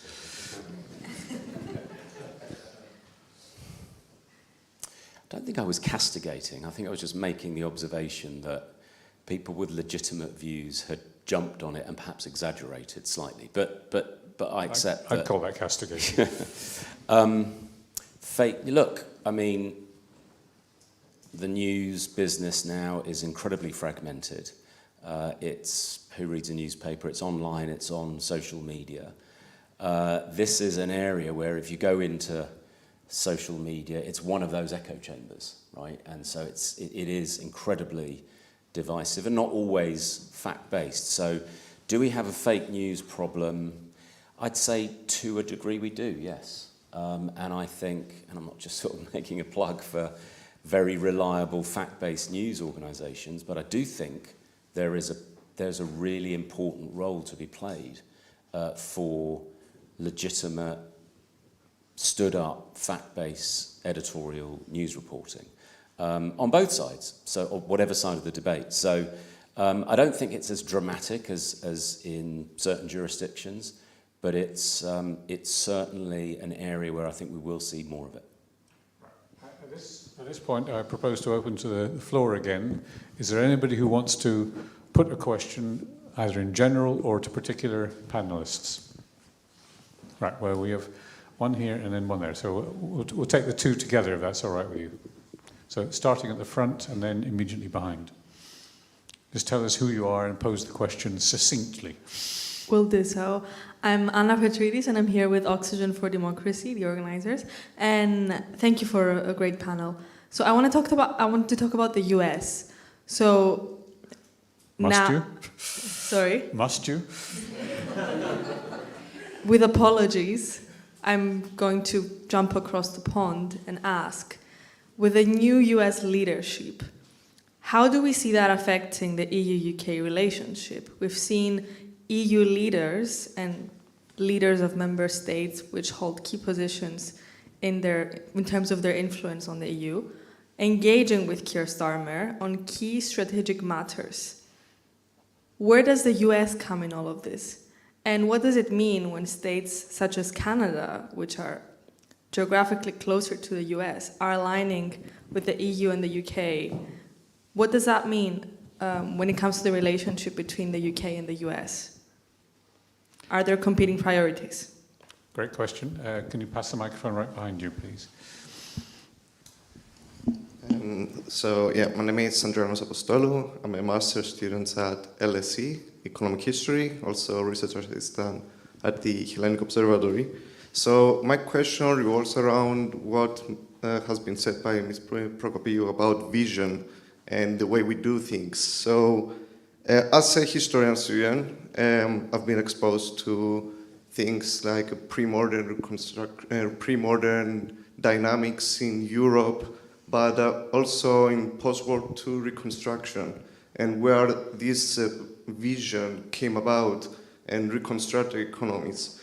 And it seems how, quoting my professor, Marius Morgan, we underwent into a transition of technocratic economics, where things like advances in technology overcame the way we do economics and the way we do policy.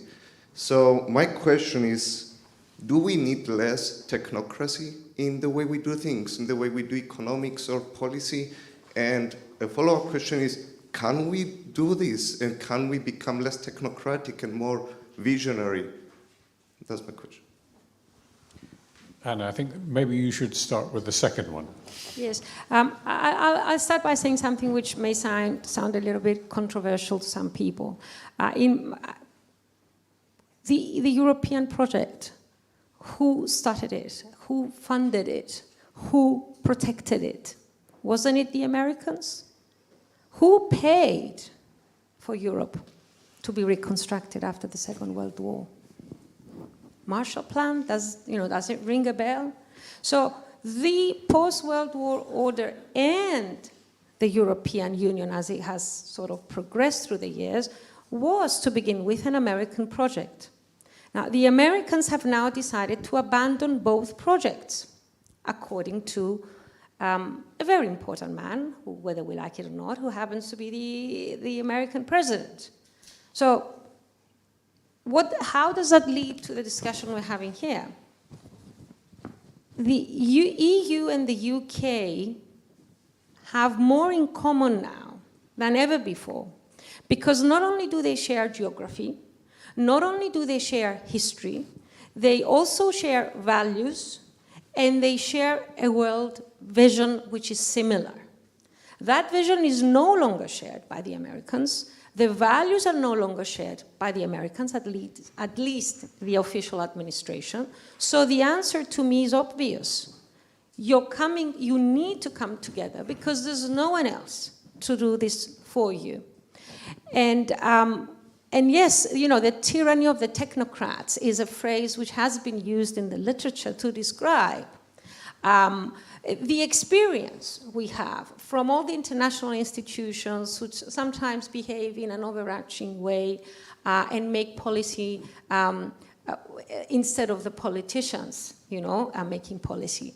But I do think if you have leadership, you can cut across the lines, the ties of technocracy and do it. It's just a matter of political will.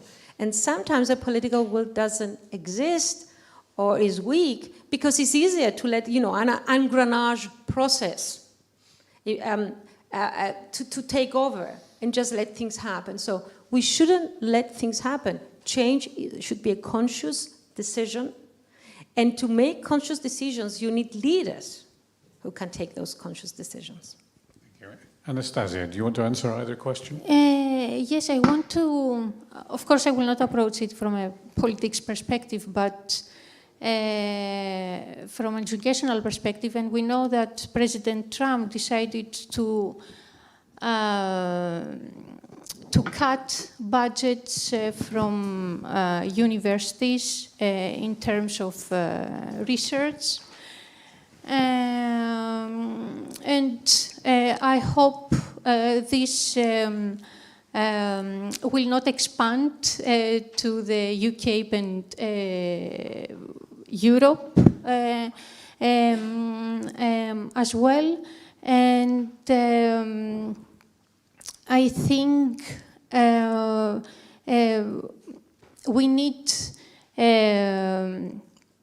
need to emphasize in this perspective and empower even more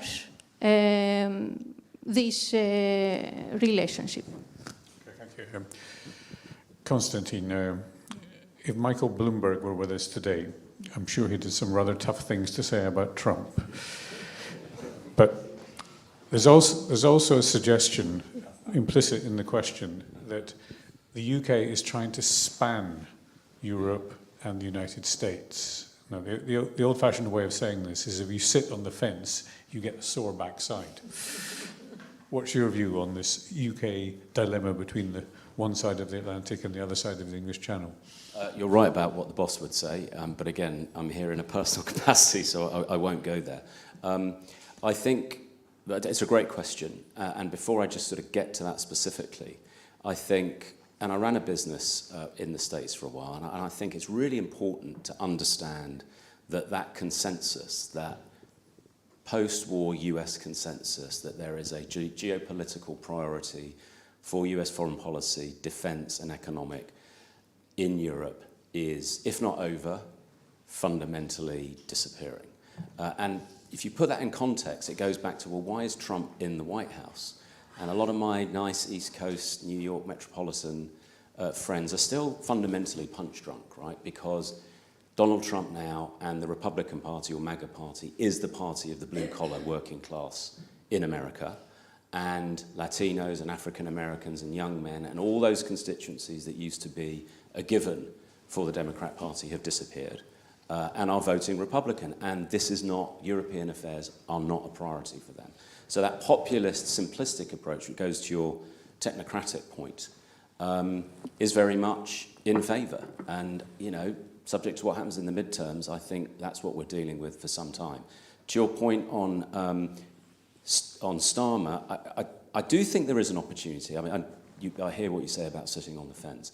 I do I do think there's an opportunity, and I think actually the evidence to date would suggest the government seems to sort of be understanding how to thread that needle.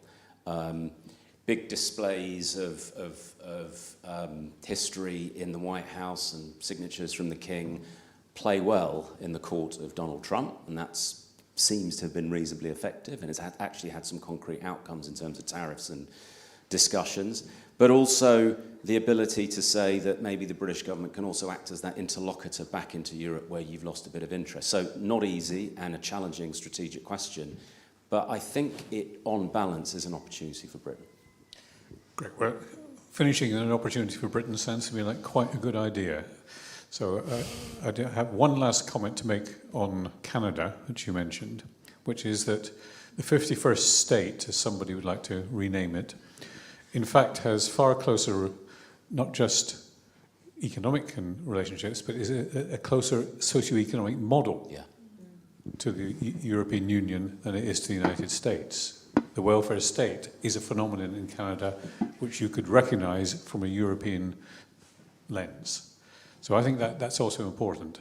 Also, if you think about it, they're closer to Greenland. So if anybody's going to take over Greenland, why not Canada? So on that note, under the careful eye of the organisers, can I ask you to thank the panellists on my behalf?